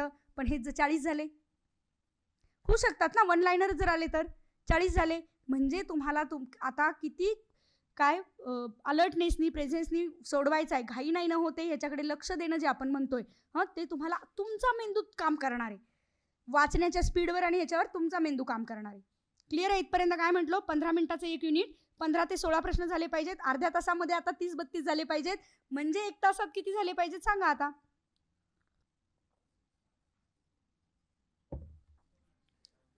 म्हणजे लक्षात येत आहे की या स्पीडनी जर थोडंफार इकडे तिकडं 1-2 प्रश्न या स्पीडनी गेलो तर शेवटचे 20, 22, 25 मिनिटं तुमच्या हाताशी पुन्हा आहेत. क्लिअर आहे इथपर्यंत? पहिला राऊंड हा प्रचंड कॉन्सन्ट्रेशन ताकदीने दिला गेला पाहिजे. हां, त्याच्यामुळे नाही हा प्रश्न समजत नाही सोडून देऊ असं शक्यतो करू नका. त्याच्यावर जे काही तुमचं थिंकिंग आहे ते करून ठेवायचं आहे. फॉर एक्झाम्पल आपण म्हणूयात, समजा तुला नाही कळला प्रश्न, नसेल कळला, पूर्ण सोडून दिला मान्य, पण प्रश्न वाचतोय आपण, आपल्या लक्षात आलं की अरे यातलं ए मला नाही वाटत आहे. पण आपण नॉर्मली काय करतो किंवा काही जणांकडनं होतं, जे करतायत मी सांगते ती ते उलट चांगली गोष्ट आहे, पण लक्षात ठेवा की हे करायचंय. प्रश्न वाचताना एक तर अंडरलाईन पाहिजे. प्रत्येक ह्याच्या खाली जर तो एक्झामिनर काय म्हणायला लागला ना तर सॉरी म्हणायचं, बाकी काय बोलायचं नाही. ठीक आहे? तर कारण काय पेपरवर लिहू नका म्हणतात ना, इन्स्ट्रक्शन असते म्हणून तिथे सॉरी म्हणायचं सर लक्षात नाही आलं, आणि पुन्हा आपल्याला जे करायचं करत राहायचं. ॲक्च्युली बघा माझं काय म्हणणं आहे, जोपर्यंत आपण इलिगल काही करत नाही तर तुम्हाला तुम्ही तुमचं बिंदू वापरताय, तुम्ही तुमचा वेळ वापरताय, तुम्ही काही इलेक्ट्रॉनिक डिव्हाइस किंवा ह्याच्यावरनं लिहिताय का? नाही ना. म्हणून मी असे 1-2 सांगते लूप होल्स. म्हणजे उदाहरणार्थ काय, सीसॅटच्या पेपरला असं होतं बघा की रफ वर्क पाठीमागं असतं, प्रश्न पहा पाठीमागं सोडवा, प्रश्न पहा पाठीमागं सोडवा. तिथं लिहिलं की एक्झामिनर ओरडतो. बरं तिथं सोडवायला कधी कधी ती जागा पुरत नाही, प्रश्नामध्ये गिचमीड होते आपल्या, बरोबर की नाही? म्हणून मी सांगते 2 हॉल तिकीट घेऊन जा. आणि hall ticket back to back नाही प्रिंट करायची, अजिबात प्रिंट करायची नाही बॅक टू बॅक. काय करायचं, एकाच साईडला प्रिंट करायची, 2 न्यायचे आणि कॉपीज. ठीक आहे? एक त्यांना देण्यासाठी, त्यांनी मागितलं घेतात काही वेळेला, दुसरं आपल्याला रफ वर्कसाठी. क्लिअर आहे? पण ते रफ वर्क पेनाने करू नका, एवढंच सांगते. कशाने करायचं? पेन्सिल. नॉर्मली आत्तापर्यंतचा अनुभव आहे, कुणीच काही म्हणत नाही तुम्हाला, कारण काय तुम्ही काही कॉपी करत नाही या ह्यानी, येतं लक्षात. पण जर एखादा एक्झामिनर काय असेल आणि तो म्हणला हे काय चाललंय, असं नाही चालणार आहे, सिम्पल सॉरी म्हणा त्याला. हेच सांगते मी तुम्हाला. आपल्याला तिथं आपला कंट्रोल नाही द्यायचा त्याच्या हातामध्ये. ठीक आहे? सॉरी सर लक्षात नाही आलं, पटपट खोडून टाकायचं, याच्यावरचं बाजूला ठेवून द्यायचं. मग पेजेसवर करा. तिथं नाही पुन्हा त्याच्यावरच करता, हे करू नका तिथं. ठीक आहे? पण हे पण मुद्दे तुमच्यासाठी खूप महत्त्वाचे इथे लक्षात घ्या. सीसॅट मधला कॉन्फिडन्स यांनी वाढणारे क्वांटिटेटिव्ह, कारण समोर प्रश्न चुकायची शक्यता राहत नाही आणि पेज दुसरं आहे की ज्याच्यावर तुम्ही सोडवताय, असं. बरोबर की नाही? तुम्हाला लक्षात येते मी काय म्हणते इथे? परत कॉमन सेन्सचा मुद्दा आहे, सांगायची काय गरज आहे असं वाटतंय का? पुन्हा मी म्हणते लिहून घ्या, कॉमन सेन्स एवढा नाहीये तुमच्यामध्ये, त्यामुळे मला जरा सांगायला लागतंय. तिथपर्यंत आलाय. हे जसं मी सांगितलं तसं आपण GS वर होतो की GS मध्ये मी सांगते तुम्हाला कॉमन सेन्सचा मुद्दा काय, प्रश्न वाचताना अंडरलाईन करायचंय. तिथं मात्र इथं मी तुम्हाला काय सांगितलं, हॉल तिकीटवर पेन्सिल वापरा. तिथं मात्र मी म्हणणार आहे काय पेन्सिल पेन करत नाही, जे आहेत ज्यांनी तुम्ही, म्हणजे काळा पेन आपला सरळ त्यांनी अंडरलाईन करा, कोण काय म्हणणार नाही आधीच्या ह्याला. ठीक आहे? का अंडरलाईन करा? दक्षिण बिहार आणि कागद उद्योग दोन्ही मेंदूला सवयच ही लागली पाहिजे की हे दोन्ही इम्पॉर्टंट आहेत, तर ऑप्शन्समध्ये जाणार आहे मी. आता ऑप्शनला अंडरलाईन करू नका. का करू नका? कारण तुमचा मेंदू तुम्हाला धोका देईल. तिथे अंडरलाईन केली आणि नंतर सोडून दिला प्रश्न, आणि नंतर खूप घाई झाली म्हणून तुम्ही परत आलात, अंडरलाईन करताना काहीतरी वेगळ्या विचाराने केलंय आणि तुम्हाला वाटेल तेच उत्तर आहे. त्यामुळे ऑप्शन्सला अंडरलाईन नाही करायचं. मी काय सांगितलं, प्रश्न जो आहे त्याला त्याच्यातल्या शब्दांना अंडरलाईन, आणि अख्खा प्रश्न नाही अंडरलाईन करायचा आहे. खालील पैकी ह्याला अंडरलाईन होईल का? कळतंय म्हणजे तुम्हाला? बर, तर ऑप्शन्स मध्ये जाताय तुम्ही. आता मी पुढचा सांगते इथला साधा. पहिलं तर प्रश्नाच्या ह्याच्यामध्ये अंडरलाईन झाले. ऑप्शन्स मध्ये आता आपण विचार केला की काय मला माहीत नाही, आसनसोल आणि दालमिया नगर मला माहिती नाही आहे ह्यातलं कोण कुठल्या राज्यात आहे, पण मला 2 कळले होते की नाही, पूर्ण काट मारा किंवा तुमची जी काही सवय असेल, तुमच्या मेंदूला जे सोपं जात असेल, आयदर त्या ऑप्शनवरती 3रा आणि 4था काट मारून टाका. ठीक आहे, पुन्हा मेंदूनी त्याच्यावर गेलं नाही पाहिजे हे लक्षात घ्या. डबल मेंदूला काम दिलं, मेंदू त्रास देणार आहे तुम्हाला.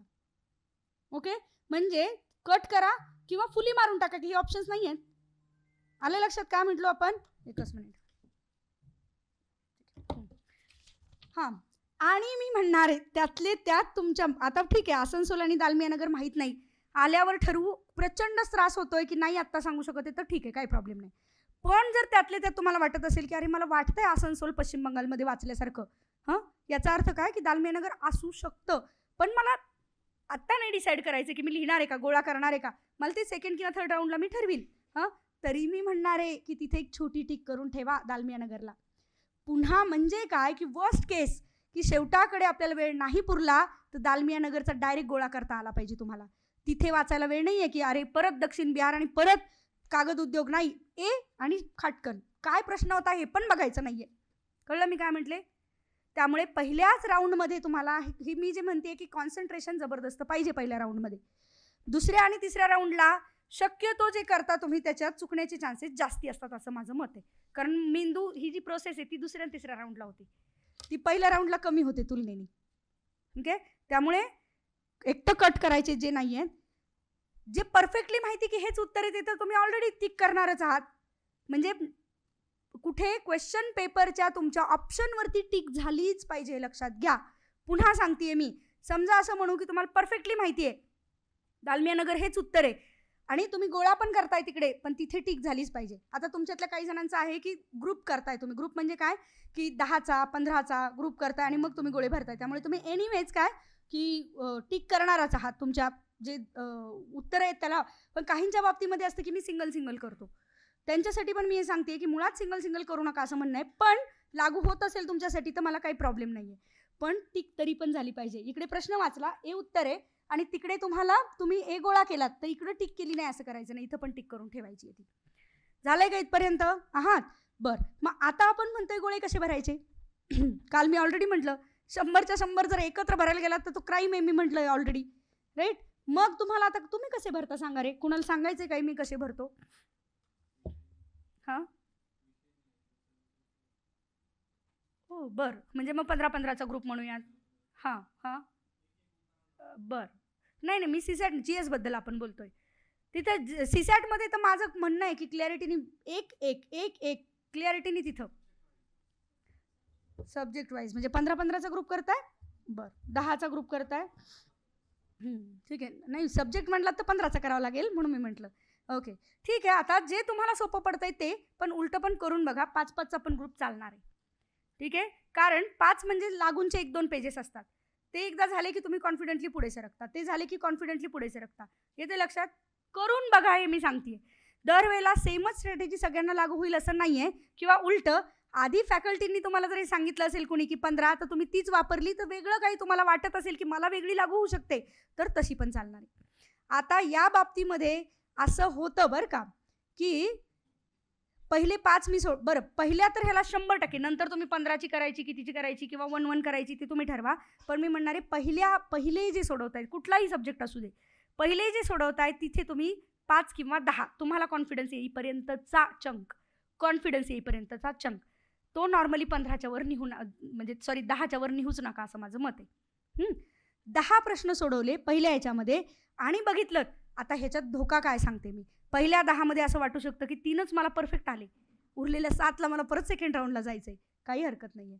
हां, पण कसे सोडवणार आहात? इकडे तुमचं बोट ठेवलंय, पहिला दुसऱ्याला आलात, दुसऱ्याचं जे काही 1, 2, 3 पैकी 3रा माहिती नाही, 4था माहिती नाही, 5वा, म्हणजे हे बोट सरकत गेलं पाहिजे. ही हाताची सवय कंपल्सरी पाहिजे, म्हणजे पाहिजेच.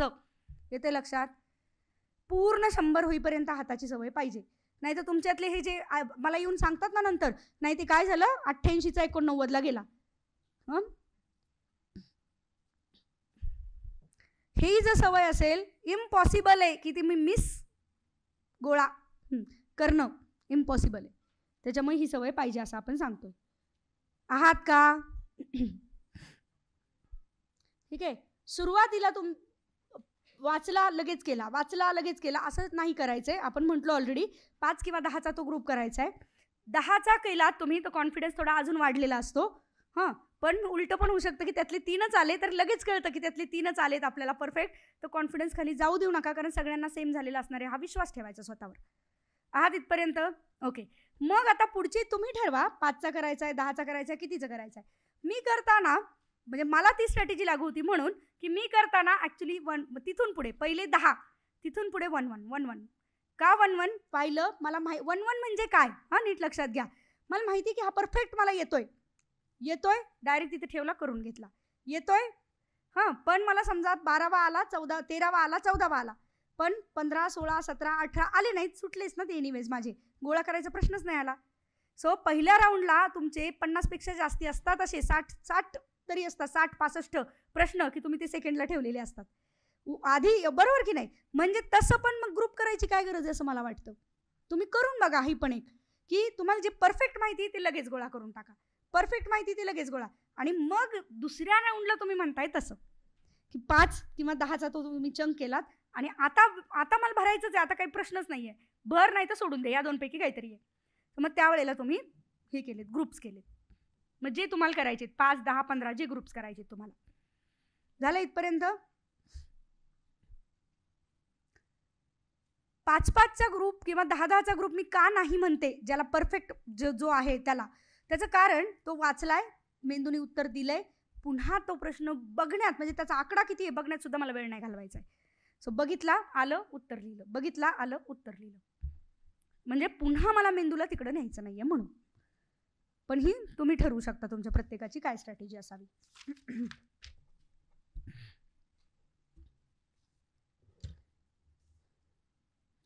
ओके. आता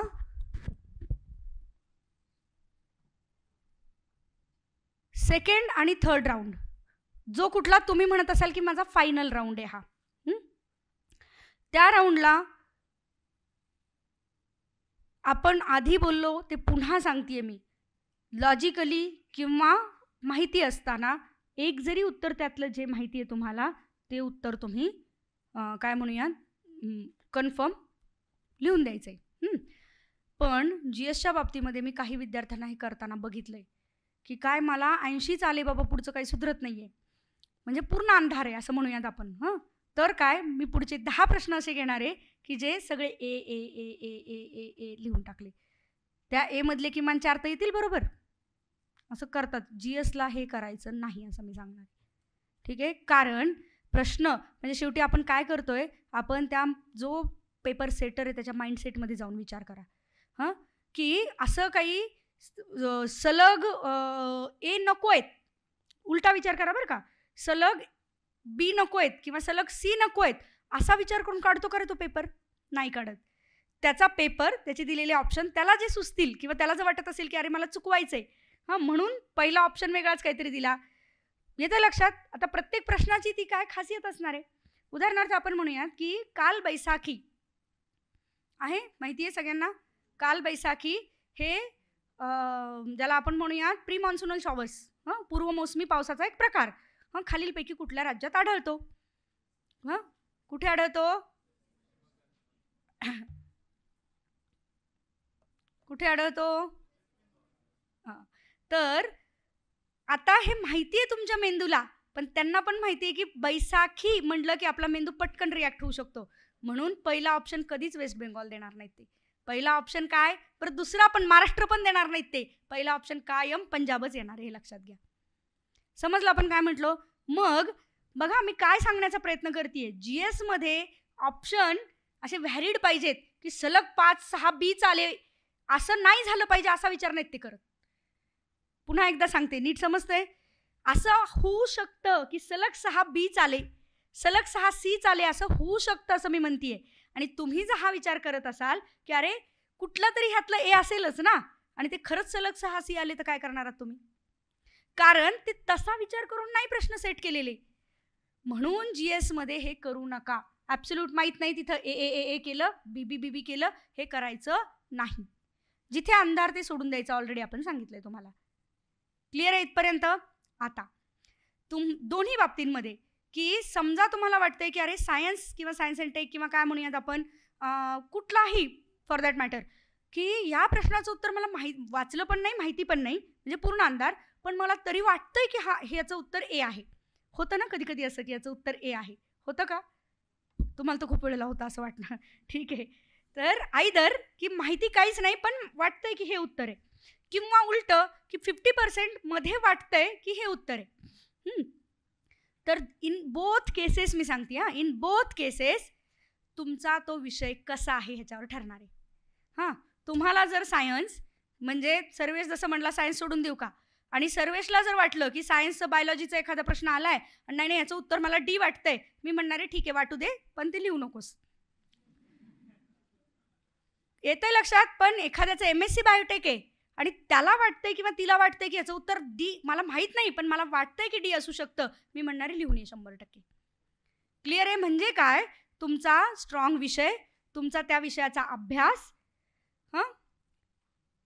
तुमचा सिक्स सेन्स ज्याला म्हणतो, कॉमन सेन्स ज्याला म्हणतो, आणि तुमची ही जी निर्णयाची 50-50% मधली कपॅसिटी कुठे वाढते, जो विषय तुमचा स्ट्रॉंग आहे तिथे वाढते. सो तुम्हाला जे हे वाटत असतं ना की अरे नाही 50% मध्ये माझं चुकतंच, असं खूप जणांचं म्हणणं असतं की मला हे माहीत होतं पण हे लिहायच्या ऐवजी मी हे लिहिलं, असं खूप जणांचं म्हणणं, तिथे चुकलो मी, निगेटिव्हमध्ये चुकलो. हे कुठल्या विषयांना तुम्ही तुमचं शोधून काढा, लक्षात येईल तुम्हाला. शोधत बसू नका, विश्वास जर ठेवलात तर वेळ नका घालू, की कुठल्या विषयांना हे जास्त होणार आहे, जो विषय तुमचा वीक विषय त्याला होणार आहे हे जास्त. आणि जो विषय तुमचा स्ट्रॉंग चुकणारच नाही असं मी म्हणत नाही बरं का, पण समजा ते 10 प्रश्न असतील तर त्यातले 6-7 पर्यंत बरोबर, 50% वाले 10 एका विषयाचे, असं जर असेल, ठीक आहे. 15 प्रश्न इकॉनॉमी स्ट्रॉंग आहे तुमचा, पण त्यातले 10 प्रश्न ए बी मधले खेळणार आहेत तुमचे, त्यातल्या 10 मधले 6 ते 7 प्रश्न बरोबर येणार आहेत, 3 चुकणार आहेत. तर चुकण्याचा रेशो असणारच आहे ना किती नाही म्हटलं तरी. पण हेच आपण म्हणलो 20 सायन्सचे प्रश्न आहेत किंवा 15वालाच घ्या तुम्ही, जॉग्रफी 15 आहेत आणि जॉग्रफीतले 10 प्रश्न 1 to 1 मधले आहेत तुमचे, म्हणजे 50 मधले आहेत, पण जॉग्रफी अजिबातच येत नाही, तर मी म्हणणार आहे मग बरोबर येण्याचे चान्सेस 3 किंवा 4च आहेत तुमचे, चुकण्याचे चान्सेस जास्त आहेत तुमचे. सो विषय तुमचा स्ट्रॉंग का वीक त्याच्यानुसार हे ठरणार आहे. तुम्ही म्हणाला अरे तिथे एवढं डोकं कधी खायचं, बरं की नाही, येतोय ना मनात विचार, अरे ह्या प्रश्नावर अरे हा नक्की खरं कसं टॅकल करू. मेंदू तुम्हाला तुमची सूचना देणार आहे, जर आधीपासून हा अलर्ट नीट मेंदूमध्ये असेल तर. ह्या ज्या सगळ्या प्रक्रिया बोलतोय ना, ह्या घडवून तिथे बसून की नाही हे असं झालं तर असं, हे असं झालं तर असं नसतं, हे लक्षात घ्या. मेंदू तो आपोआप घडवून आणला पाहिजे, तुम्ही त्याचा विचार पण नाही केला पाहिजे, त्याच्यावर डिसिजन घेताना तुमच्या मेंदूने आपोआप कौल दिला पाहिजे तो, आणि तो द्यायचा असेल तर ही 4 महिने आहेत आधीचे. आयदर की स्ट्रॉंगला स्ट्रॉंग करायचं आहे, आणि म्हणून आता मी हे बऱ्यापैकी तुमचं 2 तासांवर बोलली आहे, 1 वाजता आपण शार्प थांबणार आहोत, पण आधीच्या ह्याच्यावर येऊयात जरा. मग आता पहिले ह्या 2 तासांमध्ये काही आहे का मला सांगा रे, तुमच्याकडनं काही प्रश्न आहेत का ह्या 2 तासांमधले?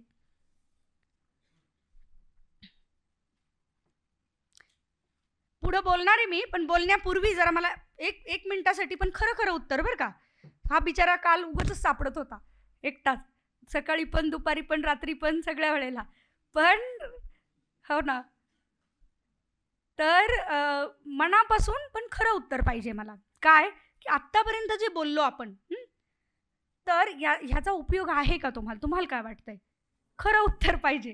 कारण जर तुम्ही आणि जर ते नाही म्हणलात की नाही आम्हाला हे सगळं माहित होतं, आमची स्ट्रॅटेजी आली, पुढची 15 मिनिटं एन्जॉय करायला दिली असते मी तुम्हाला, म्हणून विचारलं मी तुम्हाला. ओके, मग आता जाऊयात आधीच्या. हां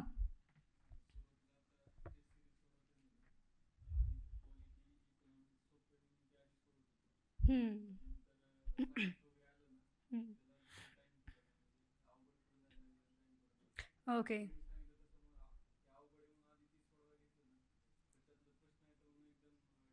डाऊन होतं, बरोबर. हां, नाही मला माझं उत्तर ह्याच्यावरचं काय होतं मी सांगते, की मी एवढं तू सापडून पण नाव विसरले तुझं, परत सांग. आशिषनी प्रश्न विचारलाय की आपण स्ट्रॅटेजी वेगवेगळी जी मेंदूची आपण करतो, काय की GSमध्ये मला जे येतं आहे, म्हणजे पॉलिटी असेल, प्रत्येकाचा जो स्ट्रॉंग आहे तर त्याने मी जातो. माझ्या बाबतीत समजा आपण म्हणूयात काय, सायन्स आणि जॉग्रफी ह्यानी जर मी गेले तर पटपट पटपट माझं सोडवून होईल किंवा माझा कॉन्फिडन्स वाढेल, हा झाला एक प्रकार. पण मग हे झालं तर नंतर विचार करायला जास्ती वेळ लागतो दुसऱ्या ॲडवर, इकॉनॉमीवर मला जास्ती विचार करायला लागतो, तर मग इकॉनॉमीला मला सोडवायला वेळ पुरत नाही. तुझ्या बाबतीत ते सायन्सला होतंय, तर मग स्ट्रॅटेजी कशी करायची. माझ्या बाबतीत क्लिअर कट धोरण होतं. पहिला प्रश्न पहिल्या त्यांनी सुरुवात, मग ते आयोगाला ठरवू दे काय करायचं ते. ठीक आहे, मी मध्ये घोळ नाही घालत बसणार की मी जॉग्राफी उचललं का मी एन्व्हायरमेंट उचललं का मी काय उचललं. माझ्या मनाची तयारी कशाची आहे, पहिला प्रश्न मी पहिला घेणार, दुसरा प्रश्न मी दुसरा घेणार. त्याने होतं काय, सलगता, कंटिन्युटी, ती मेंदूची कंटिन्युटी राहते. आता ह्याच्यात धोका आहे बरं का, काय की तुला पॉलिटी पहिलं आलं, तुला एकदम भारी वाटणार आणि पेपर खूप सोपा आहे. हां, ह्यानी पण होऊ शकतं की तुम्ही हवेत गेलात. दुसरं काय की समजा तुम्हाला सायन्स आलं आणि तुला काही सुधरतच नाही आहे पहिल्यांदा, पण तुला माहिती आहे ना की सायन्स तुला नाही सुधरत, हे तुला ऑलरेडी माहिती आहे ना. पहिले 5 प्रश्न बरं, त्यातले त्यात बायोलॉजी एक वेळ ठीक आहे हो, फिजिक्स आलं तर काय, आता मला माहित नाही तुझं काय, पण हां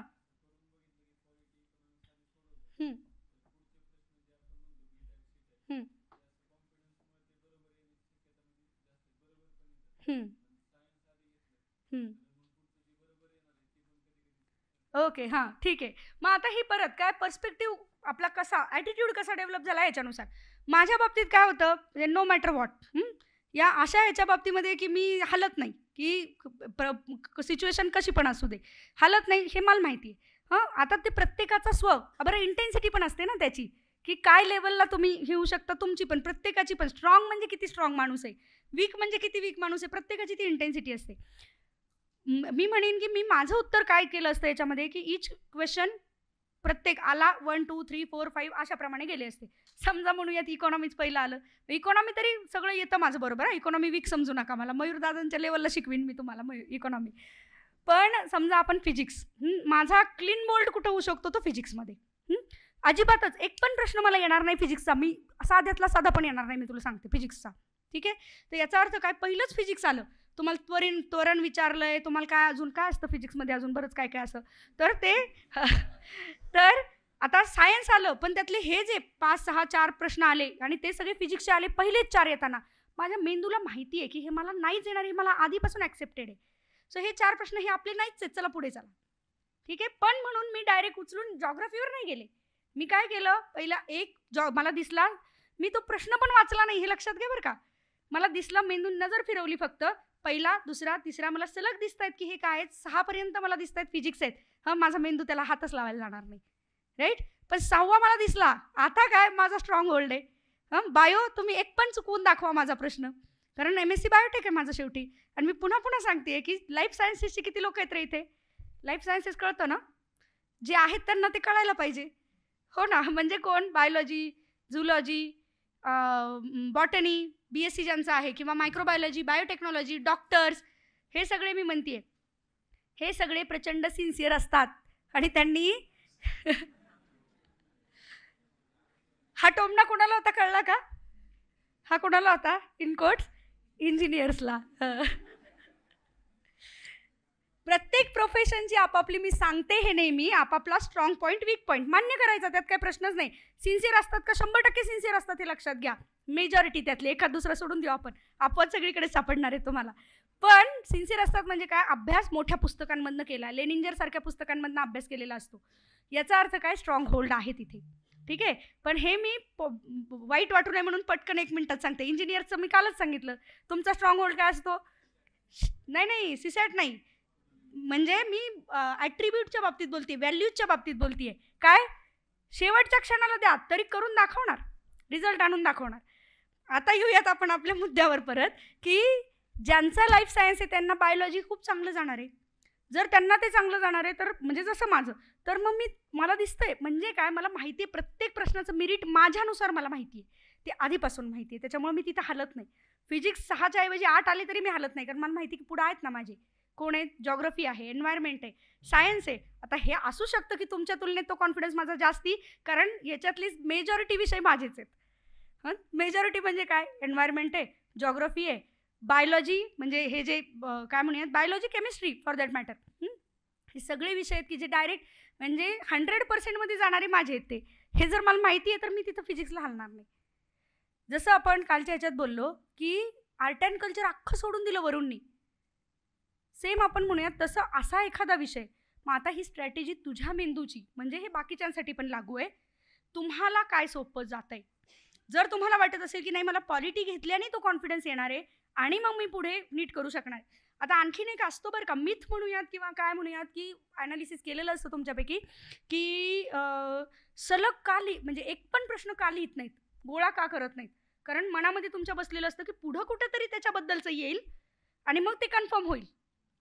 बरं की नाही? हे मनात बसलेलं असतं की पुढे कुठेतरी ह्या प्रश्नाबद्दलचं येईल, मग ते तुमच्या मेंदूत जर ऑलरेडी कन्फर्म असेल तर परत कन्फर्म कशाला जायचंय? तुमचा एवढा विश्वास नाही का तुमच्यावर? जे तुमचे ए टाईप क्वेश्चन्स आहेत, मग त्याला थांबायचं नाही ॲब्सोल्युटली. ते गोळे करायचेच आहेत. पहिल्या राऊंडला गोळे झालेच पाहिजेत. तुमच्यापैकी जर कोणी करत असेल असं, की जे काय ते दुसऱ्या राऊंडला करायचेत गोळे, मग ते 5चा असो नाहीतर 10चा चंक असो, मी म्हणणारे पुन्हा क्राईम येतो. जर तुमचं फर्स्ट राऊंड असं असणार आहेत ना 10-15, मी फार अपेक्षा नाही करत, म्हणजे अगदी 50 असं असतील असं नाही मी म्हणत आहे, पण 10, 15, 20 पर्यंत प्रश्न असू शकतात की जे परफेक्ट माहिती आहेत तुम्हाला, तुमच्या तुमच्या विषयांचे असतील ते. तर तिथं गोळे करत जायचे पहिल्याच ह्याला. समजतंय का रे काय बोलतोय आपण? ओके. मग इथे मी म्हणीन, जर मला विचारलं तर मी काय केलं असतं, पहिल्यापासून सलग गेले. माझ्या मेंदूने मला तिथे वाचायला सुद्धा वेळ, की त्वरण आणि काय काय दिलंय मी नाही वाचणार आहे, मी सरळ पुढे जाणार आहे. मी स्किप काय केलं ते मला माहिती आहे, पण ते स्किप करण्यासाठी उठून स्ट्रॉंगवर नाही गेले मी. तसं करू शकतो आपण, की सायन्समधले आले बायोलॉजी आणि तुला वाटतंय की नाही हे स्किप करून पुढच्या ह्याच्यावर जा, पण तिथं जो कोणी असेल त्याच्यावर जायचं. मग तो इकॉनॉमी असू शकतो, तो पॉलिटी असू शकतो, एन्व्हायरमेंट असू शकतो, जो कोणी असेल. ठीक आहे. मग आता ह्या 4 महिन्यांमध्ये आपण म्हणतोय. बरं, आणखीन असा प्रश्न कोणाचा आहे रिलेटेड टू दिस? नाव काल त्याला मी प्रॉमिस केलं होतं तुला बोलायला 2 मिनिटं देईल म्हणून. हां,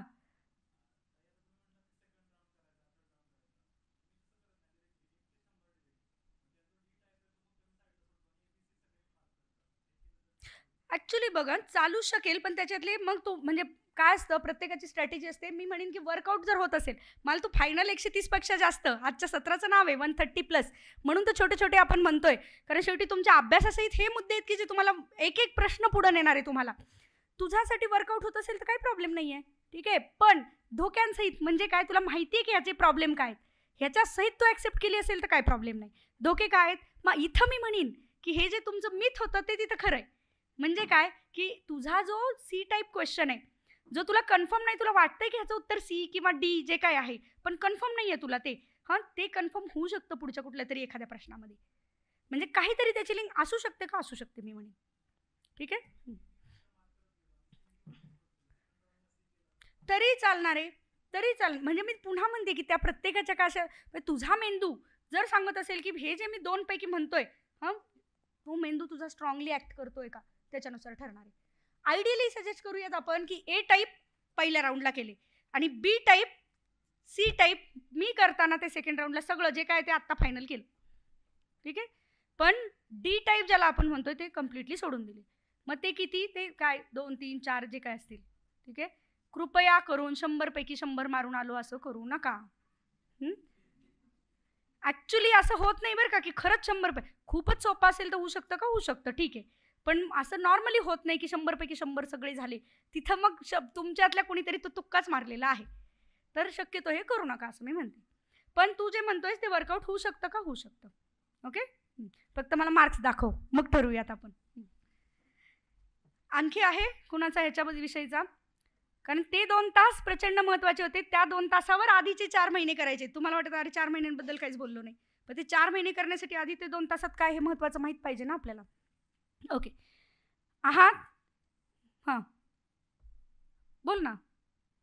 तू पण कालचाच आहेस. तुलाही घ्यायचं होतं मला. हां. या निमित्ताने मला आठवलं, मी मी म्हणजे मुली त्रास देतात असं त्याचं जे म्हणणं आहे ना, त्याच्यासाठी तूच होतास ना? मला विसरणार नाही मी तुला.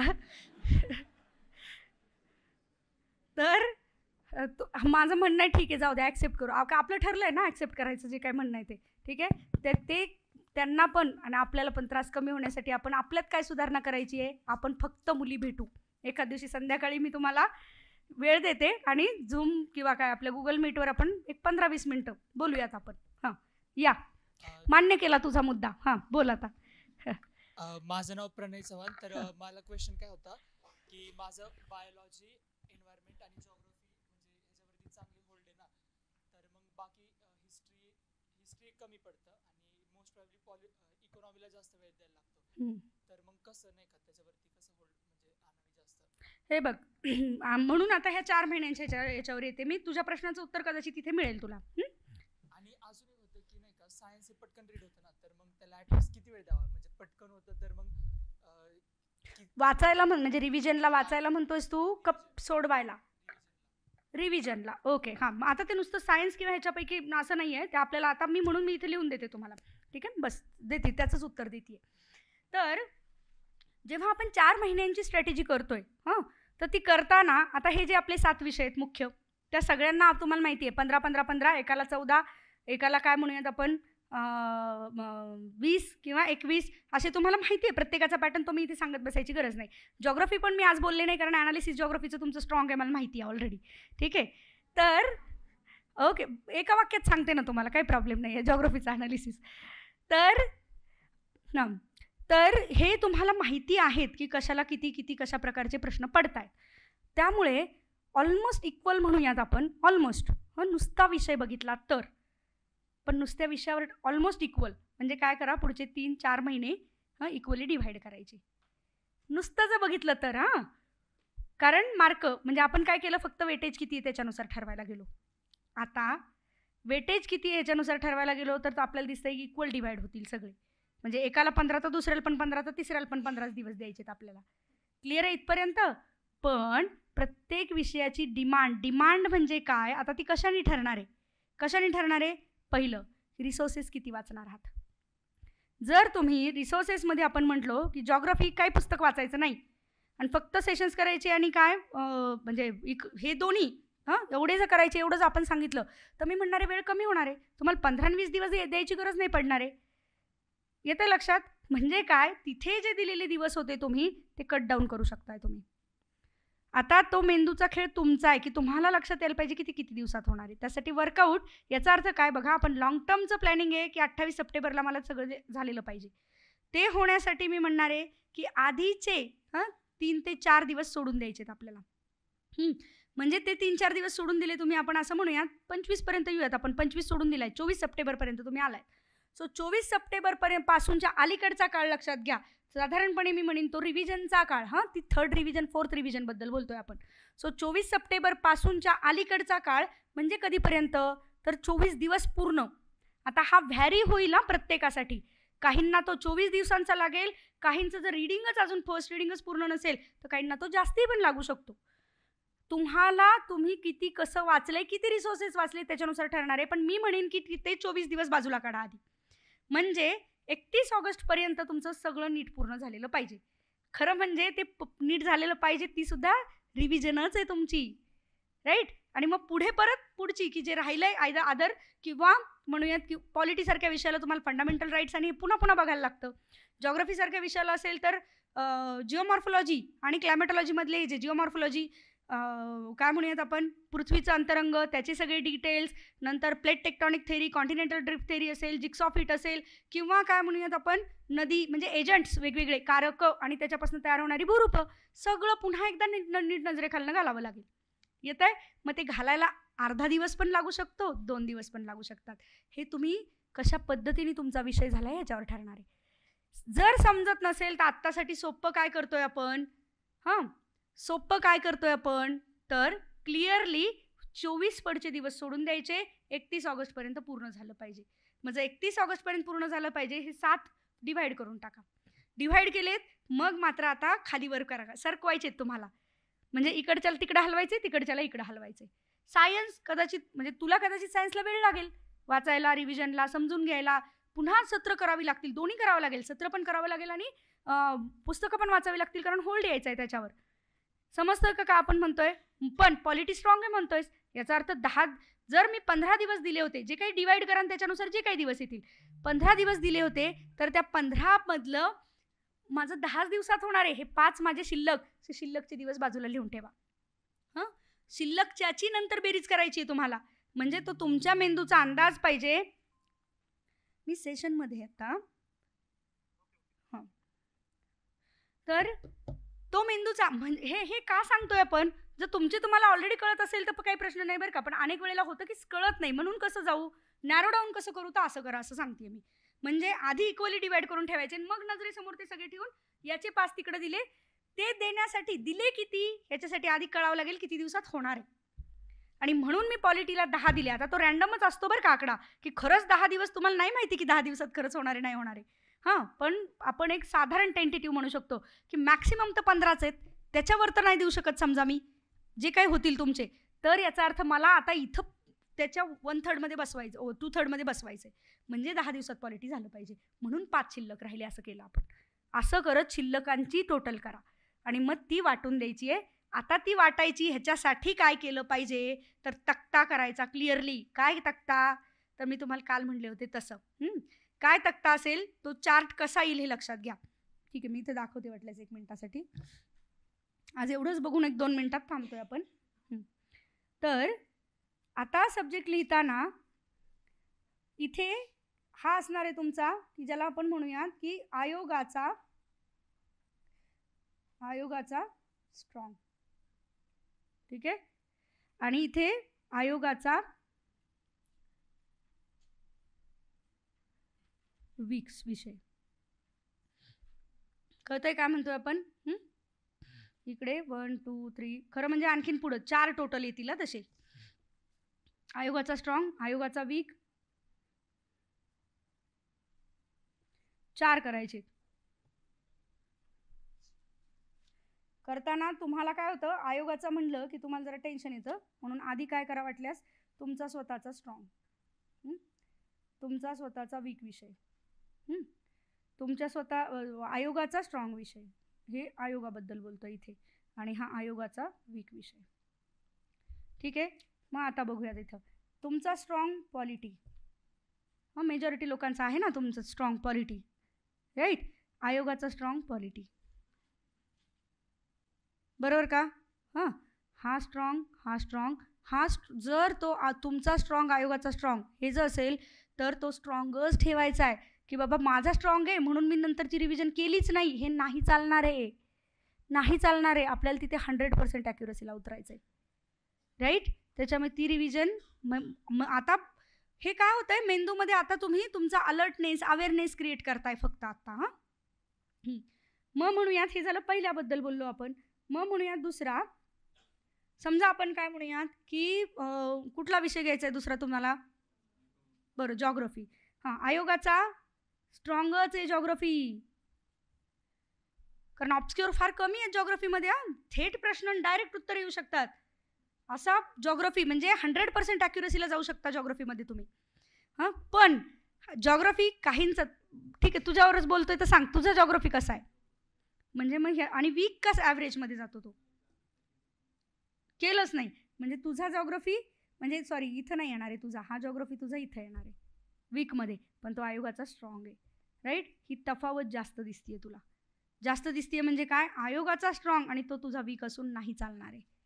ठीक आहे, याचा अर्थ काय, केलाच नाही हे नाही चालणार आहे. हां, त्यामुळे काय की जॉग्रफी जर एवढा स्ट्रॉंग आहे 100% ॲक्युरसीपर्यंत नेऊ शकतो हा, तर तुझ्या बाबतीत तो वीक असल्यामुळे तो 60 to 70% ॲक्युरसीला न्यावा लागेल आपल्याला. मी म्हणणार नाही की सगळंच्या सगळं आलं पाहिजे, नाही येणार, मान्य, आपल्याला प्रॅक्टिकली मान्य करू आपण, पण बेसिक सगळं तर झालं पाहिजे ह्याच्या बाबतीतलं. मग आता मी म्हणेन की जो विषय तुमचा वीक आहे स्वतःचा पण आयोगाचा स्ट्रॉंग आहे, तिथे तुम्हाला टॉपिक आयडेंटिफाय करावे लागतील. तिथे सगळंच्या सगळं करून नाही चालणार, तिथे तुम्हाला टॉपिक आयडेंटिफाय करावे लागतील. मग टॉपिकमध्ये आपण म्हणूया, जसं मी मगाशी बोलले पृथ्वीचं अंतर, मी म्हणेन की जिओमॉर्फॉलॉजी आणि क्लायमेटॉलॉजी एवढं बोललात. ॲक्च्युली जिओमॉर्फॉलॉजीचे 110+ पेजेस आहेत 14मध्ये, म्हणजे पुन्हा तुम्ही नॅरो डाऊन नाही केलं हे लक्षात घ्या. जिओमॉर्फॉलॉजी क्लायमेटॉलॉजी हे दोन्ही प्रचंड मोठे आहेत, दोन्ही मिळून 250पेक्षा जास्त जाईल तुमचं, तर मग चालेल का नाही. मग आता काय करायला लागेल, आता नॅरो डाऊन करा त्याच्यामध्ये. म्हणजे काय की मग त्याच्यामध्ये येणारे तुमचं पृथ्वीचा अंतरंग नॅरो डाऊन कंपल्सरी आलंच पाहिजे, त्याच्यातला प्रश्न सुटला नाही पाहिजे, कारण तो तसाही फार डोकं खाऊ नाहीच आहे. जर पॉलिटी इकॉनॉमी स्ट्रॉंग असू शकतं तर ते तुमचं स्ट्रॉंग असूच शकतं अभ्यास केल्यावर, राईट. मग पुन्हा काय येणार आहे पुढचं, थेरीज, सगळ्या टेक्टॉनिक आणि या सगळ्या थेरीज. असं जर करत गेलो आपण, काय होणार आहे ह्याच्यामध्ये, सिद्धांत वेगवेगळे. काहींच्या एकदम चेहऱ्यावर टेक्टॉनिक थेरी म्हटलं की हे झालं, म्हणजे भूपट्ट विवर्तनीचा सिद्धांत, ह्याच्यापेक्षा प्लेट टेक्टॉनिक बरं होतं. तर किंवा भूखंड वहनाचा सिद्धांत, की नाही, कॉन्टिनेंटल ड्रिफ्ट थेरी, हे तुम्हाला माहीतच असले पाहिजेत. सो जे लोकांना येणार आहेत ते आपल्याला पण आलेच पाहिजेत. पण मग ते समजण्यासाठी की मला किती वेळ द्यायचा आहे त्याला, याच्यासाठी म्हणजे जॉग्रफीला वेळ जास्ती गेला तरी चालणार आहे, पण तो तुम्हाला 60-70वर नेऊन ठेवायचा आहे. ठीक आहे. पण आता पुन्हा मी म्हणते की जॉग्रफी मी म्हणते की तुला जमणार आहे, पण वर्स्ट केस असं कन्सिडर करा की जॉग्रफीची एवढी भीती वाटते त्याला की अजिबातच जमत नाही आहे त्याला. ठीक आहे. तर मग अशा वेळेला तो वेळ जो मी 10 दिवस किंवा 15 दिवस दिला होता ना, तो कमी कर, काही प्रॉब्लेम नाही. त्यातले टिपिकलच टॉपिक कर, त्याच्यापेक्षा जास्ती करू नको, खूप भीती वाटत असेल तर. याचा अर्थ काय की तेवढे करून सुद्धा 2 गोष्टी होतात. 15 दिवस देऊन सुद्धा तो कॉन्फिडन्स येत नाही, राईट. आणि ॲक्च्युअल उत्तर देताना सुद्धा तुम्हाला वाटत नाही की अरे ह्याचं उत्तर बरोबर येणार आहे का. म्हणून आपण म्हणलो की हा वेळ कमी केला तर चालेल, पण जॉग्रफीत असं करायचं नाही. जॉग्रफीत तो द्यायचाच आहे कंपल्सरी. तिथपर्यंत आयोगाचा वीक आणि माझा वीक तर तो ॲव्हरेजला नेऊन ठेवायचा आहे. ॲव्हरेजला गेलाच पाहिजे. आयोगाचा वीक आणि माझा वीक म्हणजे सोडून दिला असं करायचं नाही आहे. किमान एक तरी पुस्तक किंवा एक तरी त्यातलं काहीतरी झालेलं पाहिजे, म्हणजे पुन्हा नॅरो डाऊन करून टॉपिक झालेले पाहिजेत. पॉलिटी स्ट्रॉंग, आयोगाचा स्ट्रॉंग, सगळं झालेलं पाहिजे असं मी सांगितलं. आणि ह्याचं उदाहरण बदलू. जॉग्रफी कुणाचं स्ट्रॉंग आहे रे तुमच्यातल्या, की मला चांगलं आहे, आवडतं? हां ठीक आहे. ओके ठीक आहे, हरकत नाही. ओके ठीक आहे. हां हर्षवर्धन ना. हां हर्षवर्धनला आपण म्हणूयात समजा जॉग्रफी खूप आवडतं, झालाय पण अभ्यासाचं गृहीत धरा. मी जॉग्रफी तुझा पण स्ट्रॉंग आणि आयोगाचा पण स्ट्रॉंग. तर पुन्हा म्हणजे हे विषय बदलू शकतात, ते पॉलिटीसारखं झालं तुझ्या, कळतंय. म्हणून सगळं करायचंय. मी ह्याला सांगितलं फक्त अंतरंग आणि हे कर, तुला सांगतेय सगळं करायचं. कारण 100% जर न्यायची असेल ॲक्युरसी आपल्याला, आपण म्हणतो 100%, ती प्रॅक्टिकली 95-98पर्यंत जाईल. कदाचित एखाद दुसरा प्रश्न आपला सुटेल, काही इश्यू नाही आहे, पण आपल्याला तरी प्रॅक्टिस करताना तशी करायची आहे. म्हणून तुझ्यासाठी सगळं करायचं आहे. जॉग्रफी तुझ्यासाठी करणार आहेस, मी उदाहरण म्हणून सांगते की जॉग्रफीतले फक्त पर्टिक्युलर टॉपिक करायचे. क्लिअर आहे. असं आता हे प्रत्येक विषयाला आम्ही सांगणारच आहोत की समजा मी जॉग्रफी शिकवायला गेले आणि मी आत्ताचा विषय शिकवत नाहीये, मी जर जॉग्रफी शिकवायला गेले तर मी काय म्हणणार आहे तुम्हाला की नाही तुम्ही जॉग्रफीचं सगळंच केलं पाहिजे असं म्हणणार मी तिथे. पण तुम्हाला कळलं पाहिजे की माझ्याप्रमाणे मला कुठे, म्हणून मी हा चार्ट करा असं म्हटलं. आयोग स्ट्रॉंग, आपला स्ट्रॉंग, तो स्ट्रॉंगच असला पाहिजे, म्हणजे सगळं करायचंय, भलेही वेळ लागू दे. तुम्ही इथे गपलत काय करता, आयोग स्ट्रॉंग, माझा पण स्ट्रॉंगच आहे, मग कशाला वेळ द्यायचा आहे, हे मनातलं काढा असं सांगते मी तुम्हाला. जिथे स्ट्रॉंग तिथे ते 100% करायची आहे. ठीक आहे. पण वीक आता वीक म्हणजे ते आलं हिस्ट्री आहात का, म्हणून तर केतन दादा रडतात एवढे या विषयावर. तर मग रिसोर्सेस कमी करून टाका, राईट. आता माझा इथला पुढचा, आत्ता झालं नाही आपलं, थांबायला लागेल आपल्याला आत्ता, पण इथला पुढचा महत्त्वाचा मुद्दा की रिसोर्सेस हे आधी ठरलेले पाहिजेत. नाही तर तुम्ही दिवस ठरवूच शकत नाहीत. रिसोर्सेस आधी ठरलेले पाहिजेत. तर त्याच्यासाठी काय करायचं आहे की जॉग्रफी मी सांगीन तेच करायचेत, पण इकॉनॉमी मी सांगीन ते अजिबात करायचे नाहीत. म्हणजे तुम्हाला लक्षात येते मी काय सांगतेय, ज्याचा जो स्ट्रॉंग टॉपिक किंवा ज्याचा जो स्ट्रॉंग सब्जेक्ट की उचलली एखादी लिस्ट आणि तीच केली, हे करायचं नाही. वर्षभरात तुमच्याकडे असणार आहे तुमची लिस्ट, पण तरी जर नव्याने काही विचार करत, कारण इथून पुढे करताना मी म्हणते त्याला 0 बेस बजेटिंग. सो पुन्हा एकदा यादी तयार करा. आणि ती करताना जसा इथे मी दाखवला ना तुम्हाला की हा आपला चार्ट बनवला होता, तो करताना इथे तो चार्ट तुमचा आज उद्या परवामध्ये झालेला पाहिजे.